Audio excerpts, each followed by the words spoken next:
అసలు కృష్ణ పరమాత్మ యొక్క ఆవిర్భావమే చాలా ఆశ్చర్యకరం. మిగిలిన అవతారాలలో పుట్టిన తరువాత లీలలు ఉంటాయి, కానీ శ్రీకృష్ణ పరమాత్మ అవతారంలో అసలు ఆయన పుట్టడమే ఒక లీల. లీల అన్న మాటని కొంచెం జాగ్రత్తగా అర్థం చేసుకోవాలి. లీల అంటే కర్మ చేయడం వల్ల వచ్చినటువంటి ఫలితాన్ని అనుభవించడం కోసం వచ్చినటువంటి ఒక సంఘటన కాదు. పరమేశ్వరుడు తనంత తాను కల్పించుకుని లోకానికి ఒక పాఠం నేర్పడం కోసమని చేసినటువంటి క్రియ. అంటే మీకు నేను ఒక ఉదాహరణ చెప్పాలి అంటే, నేను ఇవాళ మీ ముందు ఇలా మెళ్ళో పూలదండ వేసుకుని కూర్చోవడానికి శాస్త్రంలో గతంలో నేను చేసిన కర్మ ఏదో ఫలితంగా ఉంటుంది. కాబట్టి నాకు ఇవాళ ఈ విషయం మీద ప్రసంగించడానికి పరమేశ్వరుడు ఒక అధికారం ఇస్తాడు. అలా ఇప్పుడు కోటేశ్వరరావు గారు లీల చేశారండి అనకూడదు. లీల ఉండదు. గతంలో చేసుకున్న పాపపుణ్యములను బట్టి నేను ఇప్పుడు ఈ పని చేస్తున్నాను. నాకు ఏదో మోకాలు నిప్పెట్టింది అనుకోండి, గతంలో ఎప్పుడో ఏదో చేసిన పాపం ఉంది, దానికి పరమేశ్వరుడు ఇప్పుడు మోకాలు నిప్పెట్టేటట్టుగా చేసి ఆ పాపాన్ని తీసేస్తాడు. అంతేగాని నాకు మోకాలు నిప్పి రావడం లీల అనకూడదు. అవి నేను గతంలో చేసుకున్న కర్మల యొక్క ఫలితాలు. పాపము కానీ పుణ్యము కానీ అనుభవంలోకి వస్తుంది, సుఖ దుఃఖములుగా వస్తుంది. నేను పుట్టడం కర్మ. నేను ఒక మనుష్యునిగా పుట్టాను అంటే గత జన్మలో చేసుకున్న కర్మను అనుసరించి పరమేశ్వరుడు నాకు మనుష్య జన్మనిస్తాడు. భగవంతుడు పుట్టడం కర్మ కాదు, లీల. ఎందుచేత అంటే లోకోద్ధరణ కొరకు శరీరమును తీసుకోవలసిన అవసరం లేని పరమాత్మ శరీరాన్ని స్వీకరిస్తాడు. ఆయన కృష్ణ పరమాత్మ యొక్క జననమే ఒక లీల. ఎందుచేత అంటే రామావతారంలో ఆయన ఎక్కడ చతుర్భుజుడై శంఖచక్ర గదా పద్మములతో కనపడలేదు పుట్టినప్పుడు. కానీ కృష్ణావతారంలో అలా కాదు. అసలు గర్భస్థమైనటువంటి కృష్ణ పరమాత్మని స్తోత్రం చేయడానికి దేవతలందరూ వెళ్ళారు.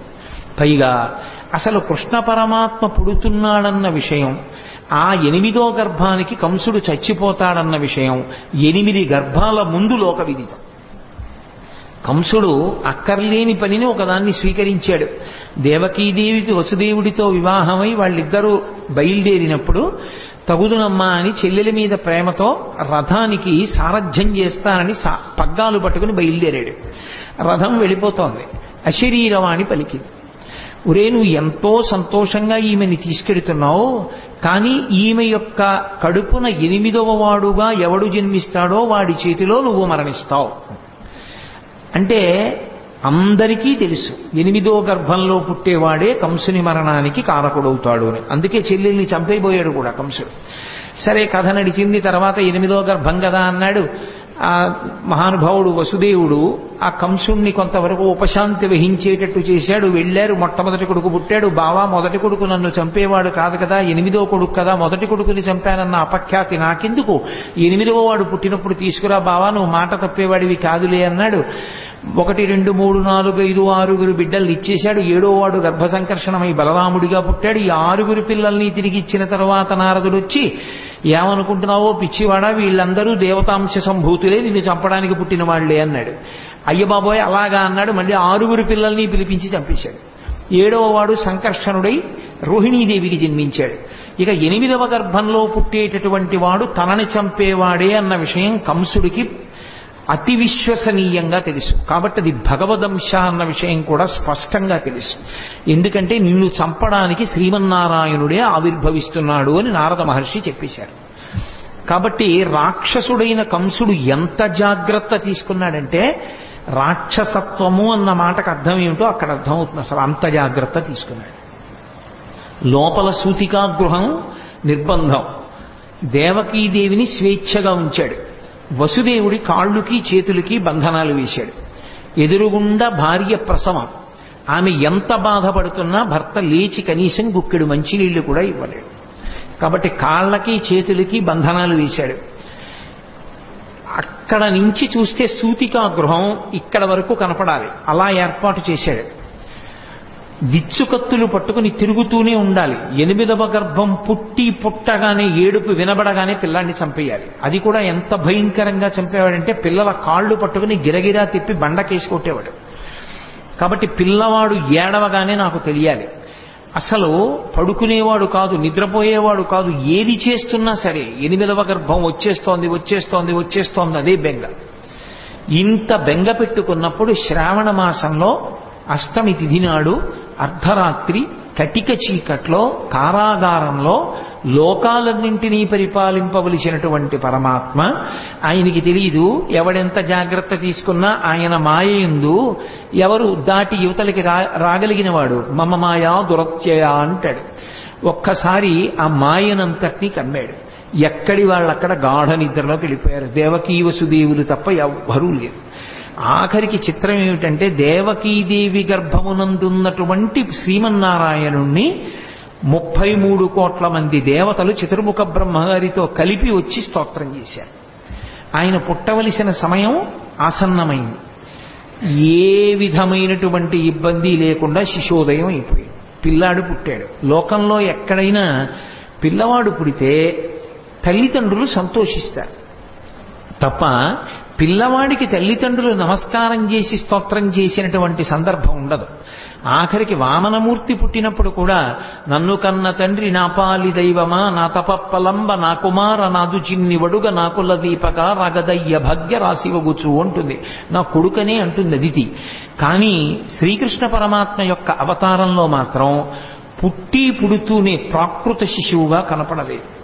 అసలు ఇలా పుడుతూనే జలధరదేహు నాజాను చతుర్బాహు సరసీరుహక్షు విశాలవక్షు జారుగదా శంఖచక్ర పద్మ విలాసు కంఠ కౌస్తుభమణి కాంతిభాను కమనీయ కటిసూత్ర కంకణ కేయూర శ్రీవత్సలంచనంచిత విహారు మరుకుండలద్వయ మరు విహారు అని ఆ మహానుభావుడు పుడుతూనే ఆయన నీలమేఘఛాయ ఎలా ఉంటుందో అటువంటి మేఘఛాయతో శంఖచక్ర గదా పద్మములతో కూడుకున్నటువంటి వాడై కటిక చీకటితో ఉన్నటువంటి ఆ కారాగారమునందు భాషించాడు.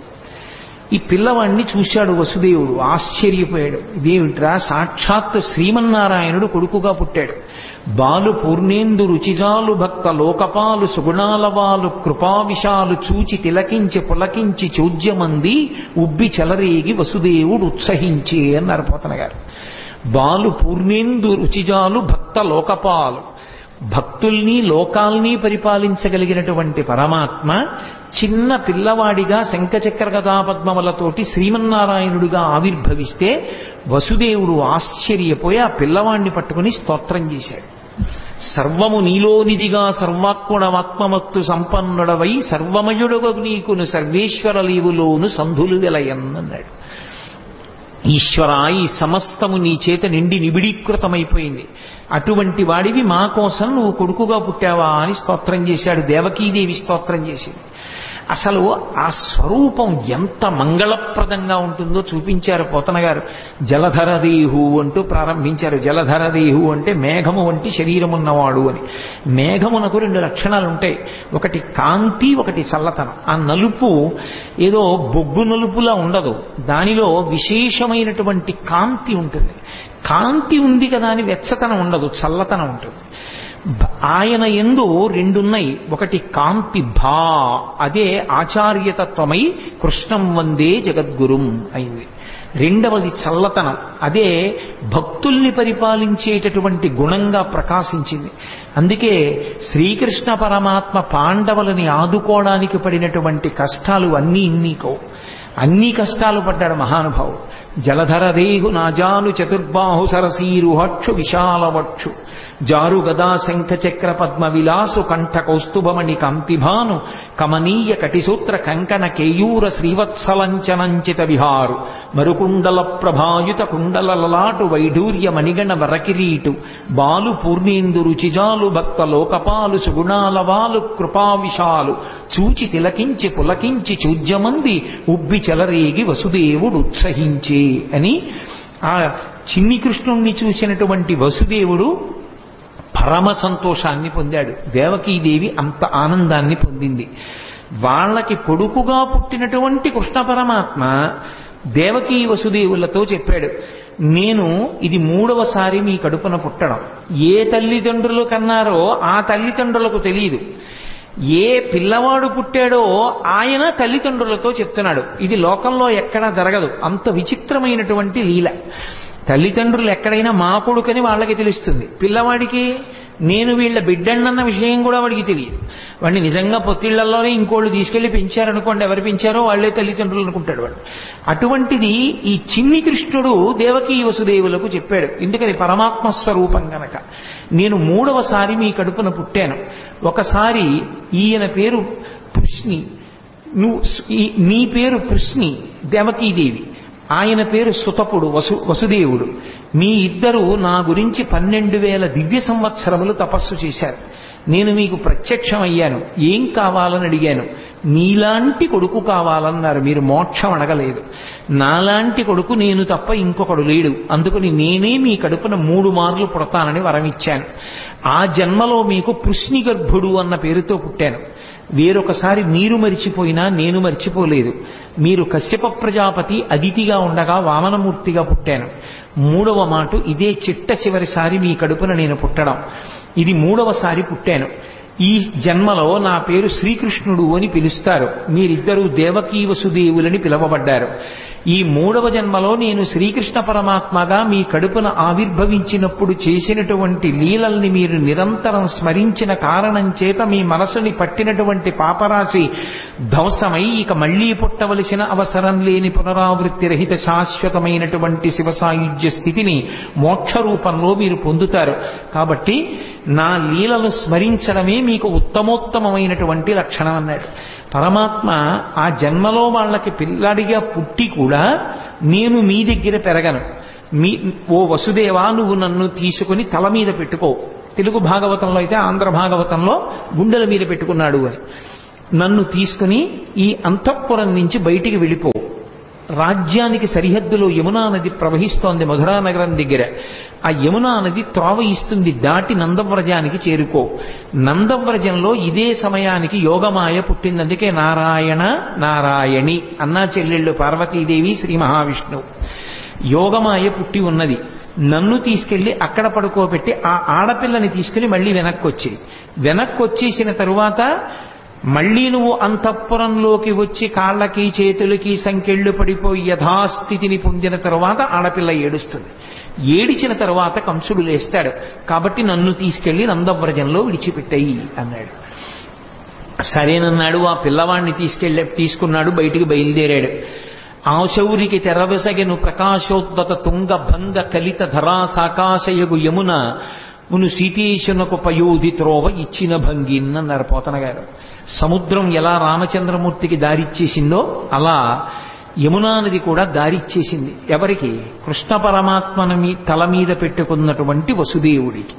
అందుకే రామచంద్రమూర్తికి ఎక్కువ సంబంధం గోదావరి సరయూ నది. కృష్ణ పరమాత్మకి ఆద్యంతము సంబంధము యమునా నది. యమునా నదితో ఆయనకి సంబంధం ఉండడానికి కారణం ఒక్కటే. యముడు యమున వీళ్ళిద్దరూ అన్న చెల్లి. వీళ్ళిద్దరూ సూర్యభగవానుడి యొక్క బిడ్డలు. యమున ముందుకు నడిచి వెళ్ళిపోతూ ఉంటుంది. కాలము వెనక్కి రాదు. గంగ అలా కాదు. గంగ ముందుకు వెళ్ళి వెనక్కి వెడుతుంది. కాశీలో దక్షిణానికి వెడుతున్న గంగ మళ్ళీ వెనక్కి తిరిగి ఉత్తరానికి వెళ్ళింది. గంగ దక్షిణానికి వెళ్ళింది అంటే జనన మరణ శోక సంసార స్వరూపం. ఉత్తరానికి తిరగడం అంటే మృత్యువునంత పోగొట్టగలిగినటువంటి పరమేశ్వర స్థానాన్ని, కైలాసాన్ని చూడడం. అక్కడ తిరిగింది కాబట్టి ఉత్తరానికి కాశీపట్టణంలో ప్రవహించేటటువంటి గంగకి ఒక ప్రత్యేకమైనటువంటి ప్రాముఖ్యత ఏర్పడింది. అందుకే కాశీగంగా అంటూ ఉంటారు. యమున అలా కాదు, ముందుకే వెడుతుంది. అందుకే యమున కాలస్వరూపం. యమునని దాటలేరెవరు. కాలాన్ని దాటడం ఎవరికి సాధ్యం కాదు. కాలమును దాటేశాడు అంటే ఇక పుట్టడు అని గుర్తు, మోక్షాన్ని పొందాడు అని. కాలమునందు పడిపోయి మళ్ళీ కాలమునందు పుడుతూ ఉంటాడు. పునరపి జననం పునరపి మరణం పునరపి జననీ జఠరేశయనం. కానీ ఎవరు కృష్ణ పరమాత్మని తలయందు ధరిస్తారో వారు మాత్రము కాలము దారిచ్చేస్తుంది. అంటే ఇక వాళ్ళు పుట్టవలసిన అవసరం ఉండదు. అందుకే రాసలీల కూడా ఎక్కడ చేస్తాడు అంటే యమునా నది ఒడ్డునే చేస్తాడు. రాసలీల అంటే ఏదో ఒళ్ళు కొవ్వెక్కి ఆడవాళ్లతో కలిసి ఆడినటువంటి క్రీడ కాదది. రాసలీల అంటే ఎంతమంది జీవులు తరించడానికి సిద్ధంగా ఉన్నారో, ఎంతమంది ఆ భక్తి పరిపక్వతని పొందారో అంతమంది పరమాత్మ యొక్క బ్రహ్మానందాన్ని అనుభవించేటటువంటి స్థితిని భాగవతంలో రాసలీలా ఘట్టంగా తీసుకొచ్చారు. అందుకే అంగనామంగనా మంతరే మాధవం అంటాడు లీలాశుకుడు. ఇటు పక్కన ఒక అంగన, ఇటు పక్కన ఒక అంగన ఉంటే మధ్యలో కృష్ణుడు ఉంటాడు. కృష్ణుడికి మధ్యలో అంగన ఉంటుంది. అంటే ఎంతమంది జీవులు బ్రహ్మానంద స్థితిలో ఉంటారో అంతమందిని బ్రహ్మానంద స్థితిలో పరమేశ్వరుణ్ణి అనుభవిస్తూ ఉంటారు. ఆ స్థితిని ఆవిష్కరించేటటువంటి అద్భుత ప్రక్రియ రాసలీల.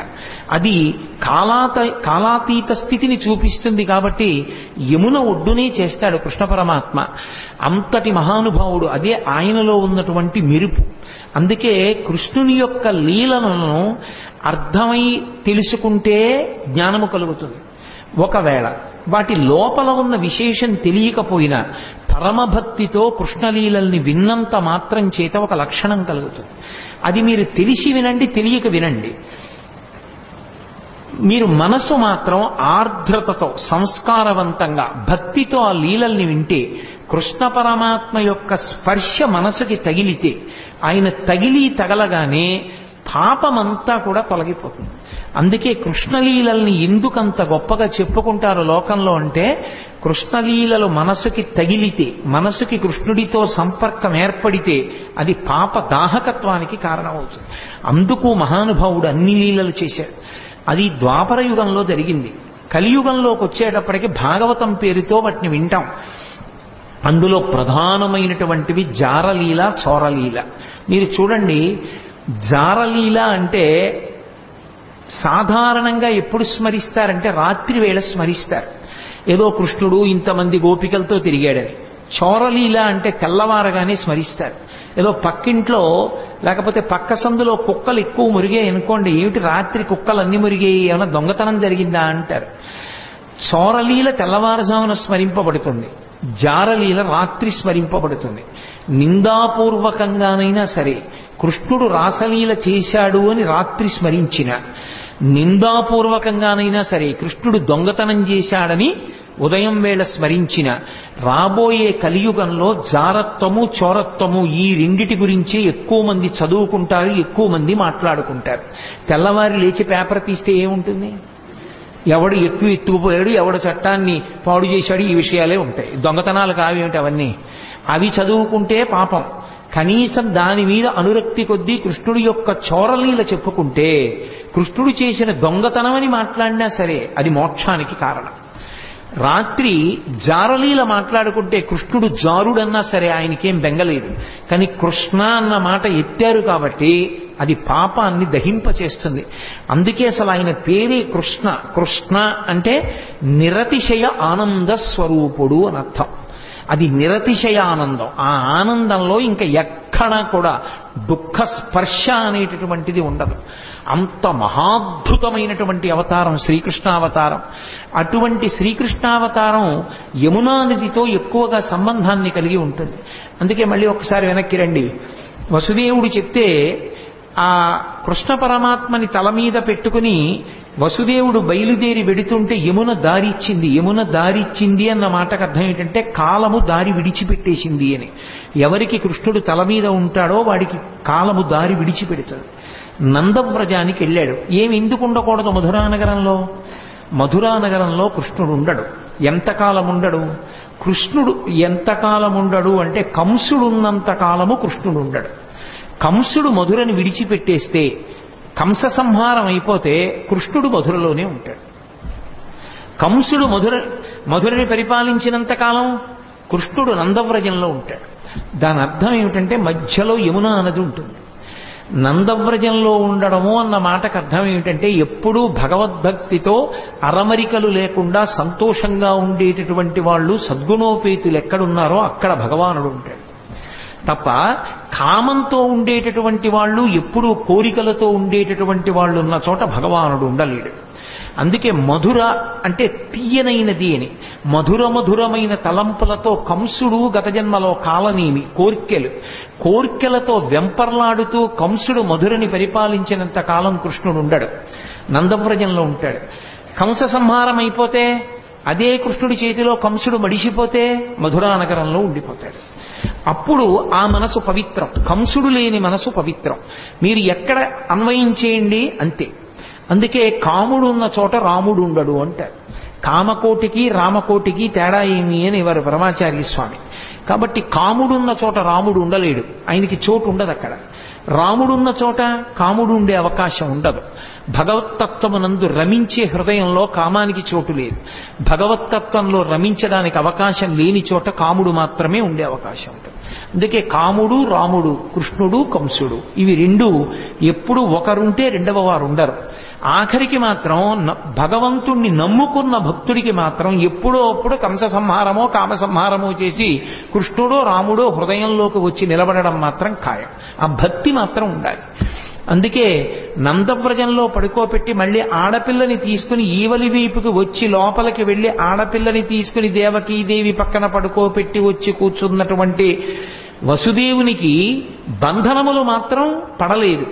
మళ్లీ తలుపులు వేసేసుకున్నాయి, గొలుసులు పడిపోయాయి, తాళాలు పడిపోయాయి, అన్నీ పడిపోయాయి, అందరూ నిద్రపోతున్నారు. సంకెళ్ళు పట్టుకోలేదు. అవెందుకు పట్టుకో అంటే పదముల సంఖ్యలు నిడుకుని మదితలచుతు సూరసుతుడు ముందరువోలెన్ కుదురుకొను రీతి దేహమున కదిలించుతు నూరకుండె గురువరతంబున్న నరపోతన గారు. ఈసారి బంధనాలు ఆయనే వేసుకున్నాడు వసుదేవుడు, అవి తగులుకోలేదు. దాని అర్థం ఏమిటంటే ఒక్కసారి శ్రీకృష్ణ పరమాత్మని శిరస్సునందు ధరించిన తరువాత ఆ జ్ఞానం ఆవిర్భవించిన తరువాత సంసారమునందున్నట్టుంటాడు తప్ప ఇక సంసారమునందు లేనివాడు. అందుకే ఇక బంధనములు మాత్రం తగులుకోవు వసుదేవుడికి. బంధనములను తాను తగిలించుకున్నాడు. అంటే సంసారమునందున్నవాడిలా ఉంటాడు. అందుకే అసలు కృష్ణ పరమాత్మ యొక్క జననమే గొప్ప లీల. అసలు కృష్ణ పరమాత్మ యొక్క జననం అన్నది బాగా అర్థమైతే వేదాంత రహస్యములు చాలా అర్థమైపోతాయి. అసలు మనుష్య శరీరము, ఆత్మ, సత్యాసత్య వివేకము ఇవన్నీ కూడా బాగా అర్థమవడానికి అవకాశం ఇచ్చేది ఏది అంటే శ్రీకృష్ణ పరమాత్మ యొక్క జననమే. అందుకే దాన్ని పరిపూర్ణావతారం అని పిలవడానికి కారణం అదే. ఒకవేళ అలా ఏమీ అర్థం కాలేదనుకోండి, దాని వలన వచ్చిన నష్టం ఏమీ లేదు. కనీసం కృష్ణుడు పుట్టాడు, అలా పుట్టగలడు అని నమ్మి వినగలిగితే చాలు, అది రక్షిస్తుంది. కృష్ణుడు పుట్టాడు, పిల్ల ఏడిచింది, కంసుడు లేచాడు, పరిగెత్తుకెళ్ళాడు. అన్న శమింపుమన్న తగదల్లుడు కాటిది మెనకోడలవు మన్నన చేయు మన్న విను మానిని చంపుట రాచపాడి కాదన్న సుకీర్తివై మనగదన్న మహాత్ములు పోవుత్రోవు పోవన్న భవత్ సహోదరి కదన్న నిను శరణంబు వేడదన్నని ఏడిచింది దేవకీదేవి. అన్న అన్న అన్న అని 10 మాటలు పిలిస్తే మనసు కరుగుతుందేమో అనుకుంది పిచ్చి తల్లి. అన్న శమింపు మన్న తగదల్లుడు కాటిది మెనకోడలవు మన్నన చేయు మన్న విను మానిని చంపుట రాచపాడి కాదన్న సుకీర్తివై మనగదన్న మహాత్ములు పోవుత్రోవ పోవన్న భవత్ సహోదరి గదన్న అని అన్ని మాటలు అన్నయా అన్నయా అన్నయా అని ఏడిచింది. అయినా బలవంతంగా పిల్ల కాళ్ళు పట్టుకుని లాగేసి గిరగిరా తిప్పి ఆ పిల్లని బండకేసి కొట్టబోయాడు. ఆ పిల్ల రాతికి తగలడం మానేసి ఆకాశంలోకి ఎగిరిపోయి పుష్ప మాలల చేత అలంకరింపబడి దేవతలందరూ ఆమెని సేవిస్తూ ఉండగా, ఓరి పిచ్చివాడా, నిన్ను చంపేవాడు నాతో కలిసి వేరొక చోట పుట్టాడు. పోని ఊరుకున్నాడా? ఇంకా పళ్ళు రాని పిల్లలు, పాలు తాగుతున్న పిల్లలు ఎక్కడెక్కడున్నారో వాళ్ళందరినీ చంపేయమన్నాడు. అక్కడ ప్రారంభమయ్యాయి కృష్ణలీలలు. అసలు శ్రీకృష్ణ పరమాత్మకి ఇంకా పాపం ఆయనకి అసలు అందుకే కన్నులు తెరవని కడుచిన్ని పాపడై దానివి చనుబాలు త్రాగి చంపే అన్నారు గోపకాంతలు ఆయన గురించి చెప్తూ. ఇంకా అసలు పుట్టినటువంటి పిల్లాడు, ఆయనకి కళ్ళు సరిగ్గా తెరవడం, తన కాలు చెయ్యి తను తీసుకోవడం కూడా రానట్టుగా ఉన్నటువంటి పిల్లవాడిని చంపడానికి వచ్చింది పూతన. సిరిమమ్మం బ్రతకంగ చూచట కొనై శృంగార వేషంబుతో నరుదే నోపునటంచు గోపికలు చిక్పల్రాక మోహించి తత్పరలై చూడ లతంగిపోయి కనియన్ పర్యంక మధ్యంబునన్ భరువస్మానుల తేజు దుర్జనవధ ప్రారంభకొండింబకొన్నంటారు పోతన. ఇంకా బూది కప్పిన నిప్పులా ఏమీ తెలియని వాళ్ళ పడుకుని ఉన్నటువంటి చిన్ని కృష్ణుణ్ణి చూసింది పూతన. లక్ష్మీదేవిలా వేషం కట్టింది చంపేస్తానని. తీరా లోపలికి వెళ్ళింది. ఎంత అందంగా ఉన్నాడు రాయి పిల్లాడనుకుంది. పరమాత్మ యొక్క అందం ఎవరినైనా మోహింపచేస్తుంది.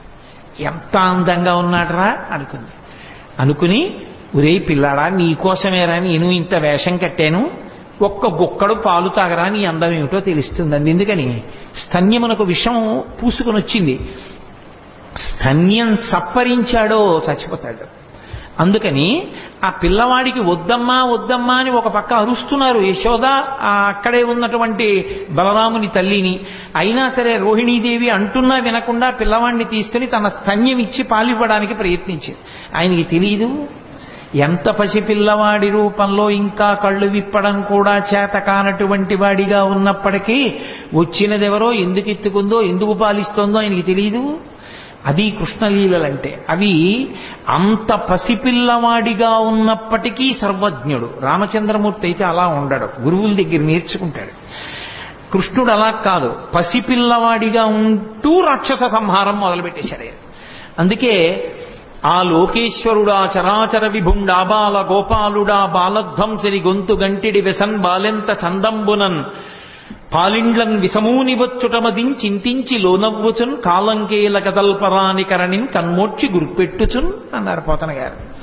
ఆ వచ్చినటువంటి పూతన విషాన్ని స్తన్యంలో పెట్టుకుని వచ్చిందని తెలుసు, తన్ని చంపడానికి వచ్చిందని తెలుసు. కానీ ఏమీ తెలియనటువంటి పిల్లవాళ్ళ కళ్ళు గట్టిగా మూసుకుని గుర్రు పెట్టి పిల్లలు, చంటి పిల్లలు నిద్రపోతున్నప్పుడు చిన్న గుర్రని చప్పుడు వస్తుంది. ఆ గుర్రని చప్పుడు చేస్తూ గాఢ నిద్రలో ఉన్నవాళ్ళ తన కాలు చెయ్యి తనకి కదపడం చేత కాని వాడిలా ఉన్నాడు. ఎందుకని పిల్లలకు అలవాటు ఉంటుంది, ఈ బొటనవేలు ఇక్కడికి తెచ్చి నోట్లో పెట్టుకోవాలని వాళ్ళ తాపత్రయం. కానీ వాళ్ళ చెయ్యే వాళ్ళ నోరే, కానీ ఈ చెయ్యి ఇక్కడికి వెళ్ళదు. ఎందుకనంటే వాళ్ళకి ఆ బలం ఉండదు. లేక చెయ్యి ఇలా ఇలా ఇలా ఇలా పోతుంది, పోయి ఇక్కడ పెట్టుకుందాం అంటే ఇలా పోతుంది. అది పోయేటప్పటికి వాడు ఏదో ఇంకొకడెవడో వాడి చెయ్యి లాగేశాడన్నట్టుగా ఏడవడం మొదలు పెడతాడు. కాలంగేల కదల్పరాని కరణిన్ కన్మోడ్చి గుర్పెట్టుచున్. తన కాలు చెయ్యి తనకి సక్రమంగా కదపడం చేత కాని పిల్లవాడు ఎలా ఏడుస్తాడో అలా అంతామాయకంగా ఉన్నవాడు ఇలా నిద్రపోతున్నప్పటికీ కూడా తనకి పాలివ్వడానికి వచ్చినటువంటి పూతనా స్తన్యముల యందు విషం పెట్టుకుని వచ్చిందని తెలుసుకున్నటువంటి పరిపూర్ణ జ్ఞానము కలిగినటువంటి కృష్ణ పరమాత్మ అక్కడ పక్క మీద అలా పడుకుని నిద్రపోతుంటే ఏమీ తెలియని దానిలా వచ్చి ఎత్తుకుని పాలివ్వడం మొదలుపెట్టింది. నిజంగా ఆ చిన్ని కృష్ణుని యొక్క మూర్తి మన మనస్సు మీద ముద్రపడాలని పోతన గారి తాపత్రయం. ఎంత లైవ్ టెలికాస్ట్ ఆయన ప్రసారం చేశారు, శాబ్దిక ప్రత్యక్ష ప్రసారం భాగవతం. మేల్కొన్న తెలగున మెర్లన కరువిచ్చి క్రిగంట చూచుచు గిదిసి నీల్గి ఆవులించుచు చేతులాక సంబున జాచి యొదిగిలియ కన్న యోజనూది బిగిచన్ను కబకేల కబళించి పీడించి గొక్కకు గుటుకు గుటుకు మనుచు ఒక రెండు గుక్కలను విధ ప్రాణముల సైతము మేనిలో సత్వమెల్ల త్రావెనదియును గుండెలు తల్లడిల్ల ఇతర బాలుర క్రియవాడ వీవు కావు చన్ను విడువుము చాలుననుచు. ఆ పిల్లవాడికి చిన్ని కృష్ణుడు నిద్రలేచినటువంటి సందర్భాన్ని అంత హృద్యంగా వర్ణించారు. బాగా నిద్రపోతున్న పెద్దవాడిని వెళ్ళి లేపామనుకోండి, బుద్ధుందా లేదా ఎందుకు అలా లేపుతామని కోప్పడతాడు. పసిపిల్లలు అలా కాదు, బాగా నిద్రపోతున్నా వీడు పొద్దున్న ఎప్పుడో 7ంటికి పాలు తాగాడు, కానీ ఇవాళ ఏమిటి ఇలా గుర్రు పెట్టి నిద్రపోతున్నాడు, వీడు 9 అయిపోయింది, పిల్లాడికి ఆకలేస్తుందని అమ్మ లేపేస్తుంది. లేపేసి పాలిద్దామని ఒళ్ళో పడుకోబెట్టుకుంటే వాడు ఏమి ఏడవాడు లేపేసిందని. కానీ వాడి ఎంత బద్ధకం, ఏదో పెద్ద అలిసిపోయిన వాళ్ళలాగా ఆ విప్పలేక కళ్ళు విప్పినటువంటి వాళ్ళలాగా ఆ కళ్ళు ఇలా విప్పి ఇలా విన్నుపం ఇలా విరుచుకుని గిదిసి నీల్గి ఆవులించుచు చేతులు అకసంబున చాపి ఆ చిన్ని నోరింత ఆవలించి 2 చేతులు ఇలా ఆకాశంలోకి ఎత్తి ఏమిటో ఇలా ఆడించి ఓసారి చేతులు ఆకసంబున జాచి యొదిగిలియాకొన్న యోజనూది బిగిచన్ను కవకేల కబళించి పీడించి గొక్కకు గుటుకు మనుచు. పోతన గారికి వినపడింది ఆ గుటుక్కుమన్న చప్పుడు కూడా. ఆ స్తన్యాన్ని ఆ చిన్ని పూల పొట్లం లాంటి చేత్తో పట్టుకుని గుటుక్కుమంటూ 2 గుక్కలు తాగాడు అంతే. ఇప్పటి వరకు అందరికీ పాలిచ్చి చంపిన పూతన ఇతర బాలుల క్రియవాడవివు కావు. ఓరి నాయనో, ఎంతో మందిని చంపాను కానీ నువ్వేమిట్రోయ్, 2 గుటకలు లాగేటప్పటికీ నా ప్రాణాలన్నీ పోతున్నాయి, వదులు వదులు అంటోంది ఆవిడ. గుక్కకు గుటుకు గుటుకుమనుచు ఒక 2 గుక్కల నువిధ ప్రాణముల సైతము మేనిలో సత్వమెల్ల త్రావె నదియును గుండెలు తల్లడిల్ల ఇతర బాలుల క్రియవాడవివు కాదు. చన్ను విడువుము చాలు నన్నుచు. చాలు, వదిలేరా వదిలేరా అని ఆవిడంటుంది. పట్టి విడవరాదు నా చెయ్యి అని ఆయన వదిలిపెడతాడా? ఆయన విడిచిపెట్టలేదు. ఆఖరికి ఆ శరీరం 13 కిలోమీటర్ల దూరం పడిపోయింది పోతనది. అవి బాల్య లీలలంటే కృష్ణుని యొక్క లీలలు అంత అద్భుతంగా ఉంటాయి. ఏమీ ఎరగని వాళ్ళ పూతన శరీరం మీద పడి ఏడుస్తూ ఆడుకుంటున్నాడు. పాపం 13 కిలోమీటర్ల శరీరం దాని మీద ఎక్కి పెరిగెత్తింది ఆ పిచ్చి తల్లి యశోదాదేవి. ఆ గోపాల బాలురు గోపకాంతలు ఇంతమంది వెతికారు. నీలంగూలిన మేటి పెన్నురముపై నిర్భీతి క్రీడించు ఓ బాలారమ్మని మూపు చేర్చుకొని సంస్పర్శించి ఆరాత్యుచున్ గోలాంగూలము తిప్పి గోరజములంజల్లించి గోమూత్రముంజల్లి తద్బాలాంగంబుల గోమయంబలదిరా 12 నామంబులన్. ఎక్కడ పిల్లవాడు బెంగపెట్టేసుకున్నాడో, ఎక్కడ భయపడిపోయాడో, ఇంత పెద్ద శరీరం మీద పడిపోయాడని పాపం ఆ పిచ్చి తల్లి యశోద గోపకాంతలు ఆయన్ని పగపగబా తీసుకెళ్లి ఓ ఆవు దగ్గరికి తీసుకెళ్లి దాని వెనకాతల కూర్చోబెట్టి తోక దాని ఆయన చుట్టూ తిప్పి ఆ పేడ తీసుకొచ్చి ఆవు మూత్రం తీసుకొచ్చి ఆయన 12 అవయవాల మీద పెట్టి ఏదో శిరస్సును కేశవుడు రక్షించుగాక, హృదయమును గోవిందుడు రక్షించుగాక, మోకాళ్లను అదోక్షజుడు రక్షించుగాక, ఆయన 12 నామాలతోటే ఆయనకి రక్ష పెట్టారు. ఏమీ తెలియని వాళ్ళలాగా నిజంగా అమాయకంగా ఉన్న వాళ్ళలాగే ఆయన అమ్మతోటి అంతరక్ష పెట్టించుకున్నాడు. చిత్రం ఏమిటంటే 2 గుక్కలు తాగినందుకు గాను ఆ వసుదేవుడు మధురానగరం నుంచి తిరిగొస్తూ ఇంత పెద్ద శరీరం అడ్డంగా పడిపోయింది ఏమిటని పెద్ద పెద్ద కట్టె పుల్లలు ఇంధనాలు తీసుకొచ్చి దాని మీద పడేసి అగ్నిహోత్ర సంస్కారం చేసి వాసన వస్తుందని ఉత్తరీయ ముక్కుకు అడ్డం పెట్టుకుని వెళ్ళిపోతున్నారు.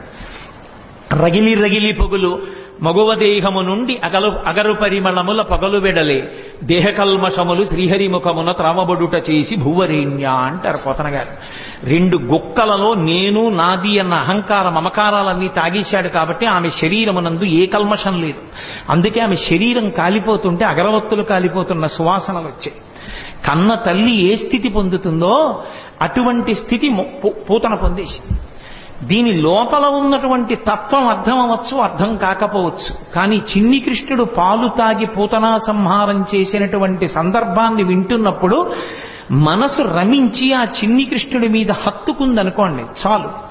ఆ కృష్ణ పాద స్పర్శ చాలు సమస్త పాపములను తొలగతోస్తుంది. అంత శక్తివంతము. అందుకే అసలు పెద్దవాడైపోయినటువంటి కృష్ణ పరమాత్మ చేసినటువంటి లీలల గురించి చెప్పుకున్న కన్నా శ్రీకృష్ణుని యొక్క బాల్యలీలల గురించి చెప్పుకున్నట్టుగా చెప్పుకోరు పెద్దవాడి లీలలు. ఎందుచేత అంటే పెద్దవాడైపోయిన కృష్ణుని యొక్క లీలలు చాలా గంభీరంగా ఉంటాయి. చిన్ని కృష్ణుడిగా చేసినటువంటి లీలలు హృద్యంగా ఉంటాయి, ఆకర్షణీయంగా ఉంటాయి, ఆబాలగోపాలాన్ని ఆకర్షిస్తాయి. అందుకే వ్యాసుల వారు ఎంత అనుభవించారో, పోతన గారు ఎంత అనుభవించారో, మధుసూదన సరస్వతి ఎంత అనుభవించారో, లీలాశుకుడు ఎంత అనుభవించాడో, బాల్యలీలలకు ఉన్నంత గొప్ప స్థానం శ్రీకృష్ణ పరమాత్మ యొక్క అవతారంలో నిజానికి పెద్దవాడైపోయినటువంటి కృష్ణుడి యందు లేదని నేను అనను. కానీ మనం కూడా బాలకృష్ణుడి యొక్క మూర్తిని చూస్తే పొందేటటువంటి ఉత్సాహం పెద్ద కృష్ణుని యొక్క మూర్తిని చూస్తే పొందాం. బాలకృష్ణుని యొక్క లీలలు అంత అద్భుతంగా ఉంటాయి. అందుకే ఆ పోతన గారు బాలకృష్ణుడి యొక్క లీలల్ని ఎన్నిటినీ చెప్పారో. బాలురకు పాలు లేవని బాలింతలు మొరలు పెట్టపకపకన గియా బాలుండాలము చేయుచు ఆలకు గ్రేపులను విడిచనంబోజాక్షి వారిల్లు సొచ్చి కడవల దోరంబుగ నీయి త్రాగితుదనా కడవల్ వీరింట నీసుతుండిడ వారికి వీరికి ని పెద్దవాదయ్య సతీ ఆడంజని మీగడ పెరుగోడక నీసుతుడు త్రావి 1 ఇంచు కథా కోడలి మూతింజరిమిన కోడలు ముచ్చనుచు అత్త కొట్టెల తాంగి. నేను వీటికి అర్థాలు చెప్పక్కర్లేదు, మీకు ఆ పద్యం చదువుతుంటేనే అర్థమైపోతుంది. స్వార్థపరులైనటువంటి అత్తాకోడళ్ళు కడవల్లో వెన్న దాచుకునేవారు. కృష్ణుడు ఎక్కడొస్తాడో అని. కృష్ణుడు ఏం చేశాడంటే రానే వచ్చాడు, ఓ రాత్రి వచ్చాడు, శుభ్రంగా వెన్నంతా తినేశాడు. వెళ్ళిపోయే ముందు కొంచెం వెన్న కోడలు మూతికి రాసి వెళ్ళిపోయాడు. అత్తగారు పొద్దున్న లేచి కడవ దగ్గరికి వెళ్ళింది. కడవలన్నీ ఖాళీ. కోడల్ని లేపడానికి వచ్చింది, మూతి మీద వెన్న ఉంది. ఆశిముత్సా రాత్రి నేను పడుకున్న తర్వాత వెన్నంతా తినేశావా అని ఆ కోడల్ని పట్టు కొట్టింది. దాచుకున్న వాళ్ళు అలా ఉంటారు. వచ్చిన అతిథుల్ని ఆదరించినటువంటి వాళ్ళు ఎంత అందంగా ఉంటారో, సంసారాలు ఎంత బాగుంటాయో చెప్పడానికి ఒక్కొక్క లీల వెనక మళ్ళీ ఒక్కొక్క తాత్పర్యం. బాలురకు పాలు లేవని బాలింతలు మొరలు పెట్ట పకపకన గియా బాలుండాలము చేయుచు ఆలకు గ్రేపులను విడిచి అంబోజాక్షి. మా పిల్లలకి పాలు లేకుండా చేసేసాడమ్మా, సాయంకాలం అయ్యేటప్పటికి ఎక్కడి నుంచి వచ్చాడో దూడలన్నీ వదిలేశాడు, ఆవుల దగ్గర పాలన్నీ తాగేశాయి, మా పిల్లలు ఏడుస్తున్నారని కొంతమంది గోపకాంతలు వచ్చి చెప్పారు. ఎన్ని లీలలో పుట్టి పుట్టడు నేడు దొంగిలబోయి వారిల్లు చొచ్చి తా ఉట్టి అందక పీటలు రోలు ప్రోవిడి ఎక్కి చేపెట్టజాలక కుండ కిందొక తూటునరించి మీ పట్టి మీగడపాలు చెరలు పట్టి తాగెతలోదరి. దీనికి అర్థం చెప్పాలని నేను అనుకోవట్లా, అంటాను కానీ మళ్ళీ చెప్తుంటాను. కృష్ణుడు ఇంటికి వెళ్ళాడు, ఆ అత్తా కోడలు ఉట్టి దొరికితే తాగేస్తాడని చెప్పి ఉట్టి కింద ఉంటే ప్రమాదం అని చెప్పి పైన కట్టేశారు. తీసుకెళ్లేదో చిక్కంలో పెట్టి పైన కట్టారు. రానే వచ్చాడు, చూశాడు, ఓహో ఈ అత్తా కోడలు పైకి కట్టారా ఎలా అనుకున్నాడు. పీటలు రోళ్లు అన్నీ తీసుకొచ్చాడు, అక్కడ వేసాడు, వాటి మీద ఎక్కాడు. ఇలా చెయ్యి పెడదామని చూశాడు, అందలేదు. పీటలు రోళ్లు వేసుకున్న అందనంత పైకి పెట్టేశారా, వీళ్ళ పని చెప్పాలనుకున్నాడు. ఓ రాయి ఒకటి తీసి కిందకి అన్నం పెట్టాడు, చక్కగా పైనుంచి కారిపోతోంది. హాయిగా అందరూ చేరలు పట్టి తాగారు, వెళ్ళిపోయారు. భాగవతం కాదు కానీ నాకు ఇది చెప్పినప్పుడల్లా జ్ఞాపకం వస్తూ ఉంటుంది. ఒక చోట ఒక అత్తా కోడలు అంతకన్నా చాలా తెలివైన వాళ్ళు ఇలా వచ్చి ఎక్కడో ఉట్టి కట్టి పెట్టినా తాగేస్తున్నాడని వాళ్ళు ఏం చేశారంటే కుండ చుట్టూ గంటలు కట్టారు. వచ్చి ముట్టుకున్నాడో గంటలు మోగుతాయి, అప్పుడు పట్టుకోవచ్చు అనుకున్నాడు. ఆయన ఏం చేశాడు, పీట వేసుకున్నాడు, రోడ్లు వేసుకున్నాడు, పిల్లల్ని ఎక్కించాడు, ఆ వీపులు ఎక్కాడు, దగ్గరికి వెళ్ళాడు. ఎలా ముట్టుకోవడం, ముట్టుకుంటే గంటలు మోగుతాయి. చూశాడు పరాత్పరుడు, ఆయన శాసనానికి ఏది లొంగది. ఓ గంటలలారా మీరు మ్రోగకుడు అన్నాడు. అవి విన్నాయి. చక్కగా వెన్న తీశాడు, పిల్లలందరికీ పెట్టాడు. ముందు వాళ్ళకి పెడితే కానీ తను తిండవు, అందరికీ అందిందా, అందింది. ఇప్పుడు ఆఖరణ తను తీసుకుని ఇలా నోటి దగ్గర పెట్టుకున్నాడు, గంటల కనకన మోగి. అరే మిమ్మల్ని మోగద్దన్నాను కదా, ఎందుకు మోగారన్నాయి. ఏం చెప్పమంటావు పరమేశ్వర, వాళ్ళకి పెడితే ఊరుకున్నా, నువ్వు నోట్లో పెట్టుకుంటే నైవేద్యం అలవాటు గంట మోగడం, అందుకని మోగేశామన్నాయి. అలా ఎంతమంది ఎన్ని అనుభవించారో మహానుభావుడు. వేలుపుల్లటి నాకంటెను వేలుపు మరి ఎవ్వడనచు బికబకెన గిమా వేలుపుల్ల గోడపైనో హేలావతి నీత నూజుడింగిలి చేసన్. వచ్చిన పిల్లలకి అతిథులకి అన్నం పెట్టకుండా ఏమిటో బొమ్మలను అన్నీ పెట్టి నైవేద్యాలంటూ కూర్చుంటామేమిటి, నేనే పెద్ద పరమేశ్వరుండని చెప్పి ఆవిడ కళ్ళు మూసుకు ధ్యానం చేస్తుంటే చక్కెర పొంగలి అవి తినేసి మిగిలింది ఆ బొమ్మలకి రాహేసి వెళ్ళిపోయాడు. నాకన్నా వెళ్ళిపోవడం నీ తిన్నానులే చాలన్నాడు. కొడుకులు లేరని వకసతి వగవగ తన్ను మగనిగా గైకొనినన్ కొడుకులు కలిగెదరనిపై పడినాడిది వినువు శిశువు పనులే తల్లి అంటుంది ఇంకో గోపికొచ్చి. ఏదో పాపం గోపబాలురందరూ ఆవుల్ని పట్టుకుని వెళ్ళిపోయారు. పెళ్ళై చాలా కాలం అయింది, ఈ అమ్మాయికి పిల్లలు పుట్టలేదని ఏదో మాట్లాడుకుంటున్నారు వాళ్ళు. ఎక్కడి నుంచి వచ్చాడో గబగబా వచ్చాడు. మీ ఆయన్ని నమ్ముకుంటే ఏం పిల్లలు పుడతారమ్మా, నన్ను నమ్ముకోనా ఆవిడ మీద పడ్డాడు. అది వచ్చి చెప్పింది ఓ గోపకాంత. అది ధూర్తచేష్టితంగా కనిపిస్తుంది వినడానికి, కానీ అది ధూర్తచేష్టితం కాదు. పుట్టు గొడ్రాళ్లకు బిడ్డలిచే గోవిందుడే అని భక్తి కలిగి ఉంటే నా యందు అమ్మా నీ గర్భదోషాన్ని తొలగించి నీకు సంతానం ఇస్తాను అని దాని అర్థం. కాబట్టి చేబంతి తప్పెపడనని ప్రాబల్యము తోడ వచ్చి భవనము వెనుకన్ మా పట్టి జలకమాటగ మీ బిడ్డడు వలువ తెచ్చెనెలతొకతగునే అంటుంది ఓ గోపికొచ్చి. పడతి నీ బిడ్డడు మా కడవలలో నున్న మంచి కాగిన పాల పడచులకు పోసి చిక్కిన కడవలపో నడిచ యాజ్ఞ కలదో లేదో అంటుంది ఇంకో గోపికొచ్చి. ఎంతమంది ఎన్ని చాడీలు చెప్పారో. ఇన్ని చెప్తే ఆ యశోదంది అన్య మెరుగడుతన ఎంత ఆడుచుండు మంచి వాడితడెగ్గులు మనరమ్మ రామలారత్రిలోకాభిరామలార అంది. ఎందుకమ్మా అని మాట్లాంటారు, మా పిల్లాడు ఎప్పుడు గుమ్మం దాటి వెళ్ళనివాడు అంటుంది. అంటే ఇప్పుడు నేను భాగవతం అంతా నేను ఎక్కడ చెప్పను, మీరందరూ విన్నవాళ్లే. ఒక్కొక్క లీల వెనక మళ్ళీ ఎంతో పరమార్థం ఉంటుంది. ఆ పరమార్థం అర్థమైనా అర్థం అవ్వకపోయినా ఇప్పుడు నేను లీల ఒకటి చెప్తుంటే మీ అందరూ పక్కున నవ్వారు. పక్కున నవ్వారంటే మీ మనసుని స్పృశించిందా లేదా లీల? ఆ చిన్ని కృష్ణుని యొక్క పాదం తగిలింది, ఆయన మనసులోకి వెళ్ళాడు. ఆయన మనసులోకి ప్రవేశించిన ఉత్తర క్షణంలో పాపం ధ్వంసం అవుతుంది. అందుకోసం భాగవత శ్రవణం చేస్తారు. అందుకే భాగవతం సప్తాహంగా వింటుంటారు. భాగవతం సప్తాహంగా వినడానికి కారణం ఏమిటి అంటే 7 రోజులుగా వినడానికి కారణం 8 రోజు వినకూడదని కాదు. ఎవరు ఎంతకాలం బ్రతికినా బ్రతికేది 7 రోజులే. 70 ఏళ్ళు ఉండనివ్వండి, 80 ఏళ్ళు ఉండనివ్వండి, 100 ఏళ్ళు ఉండనివ్వండి. ఆది సోమ మంగ బుధ గురు శుక్ర శని తప్ప బతకడానికి 8వ రోజు లేదు, చావడానికి 8వ రోజు లేదు. ఉండేది 7 రోజులే. కాబట్టి ఆ 7 రోజులు భాగవత శ్రవణం చెయ్యవలసిందే. భాగవత శ్రవణం చేస్తే పరమేశ్వరుని యొక్క అవతార కథలు, కృష్ణ పరమాత్మ యొక్క కథలు వింటే పాపరాశి ధ్వంసం అవుతుంది. కాబట్టి ఆ పాపరాశి ధ్వంసం అవడానికి మార్గం శ్రీకృష్ణ పరమాత్మ యొక్క లీలలు వినడమే. కాబట్టి భాగవత శ్రవణం చేస్తూ ఉంటారు. ఎంతమంది పెద్దలు ఎన్ని రీతులు అనుభవించారో మహానుభావుడు.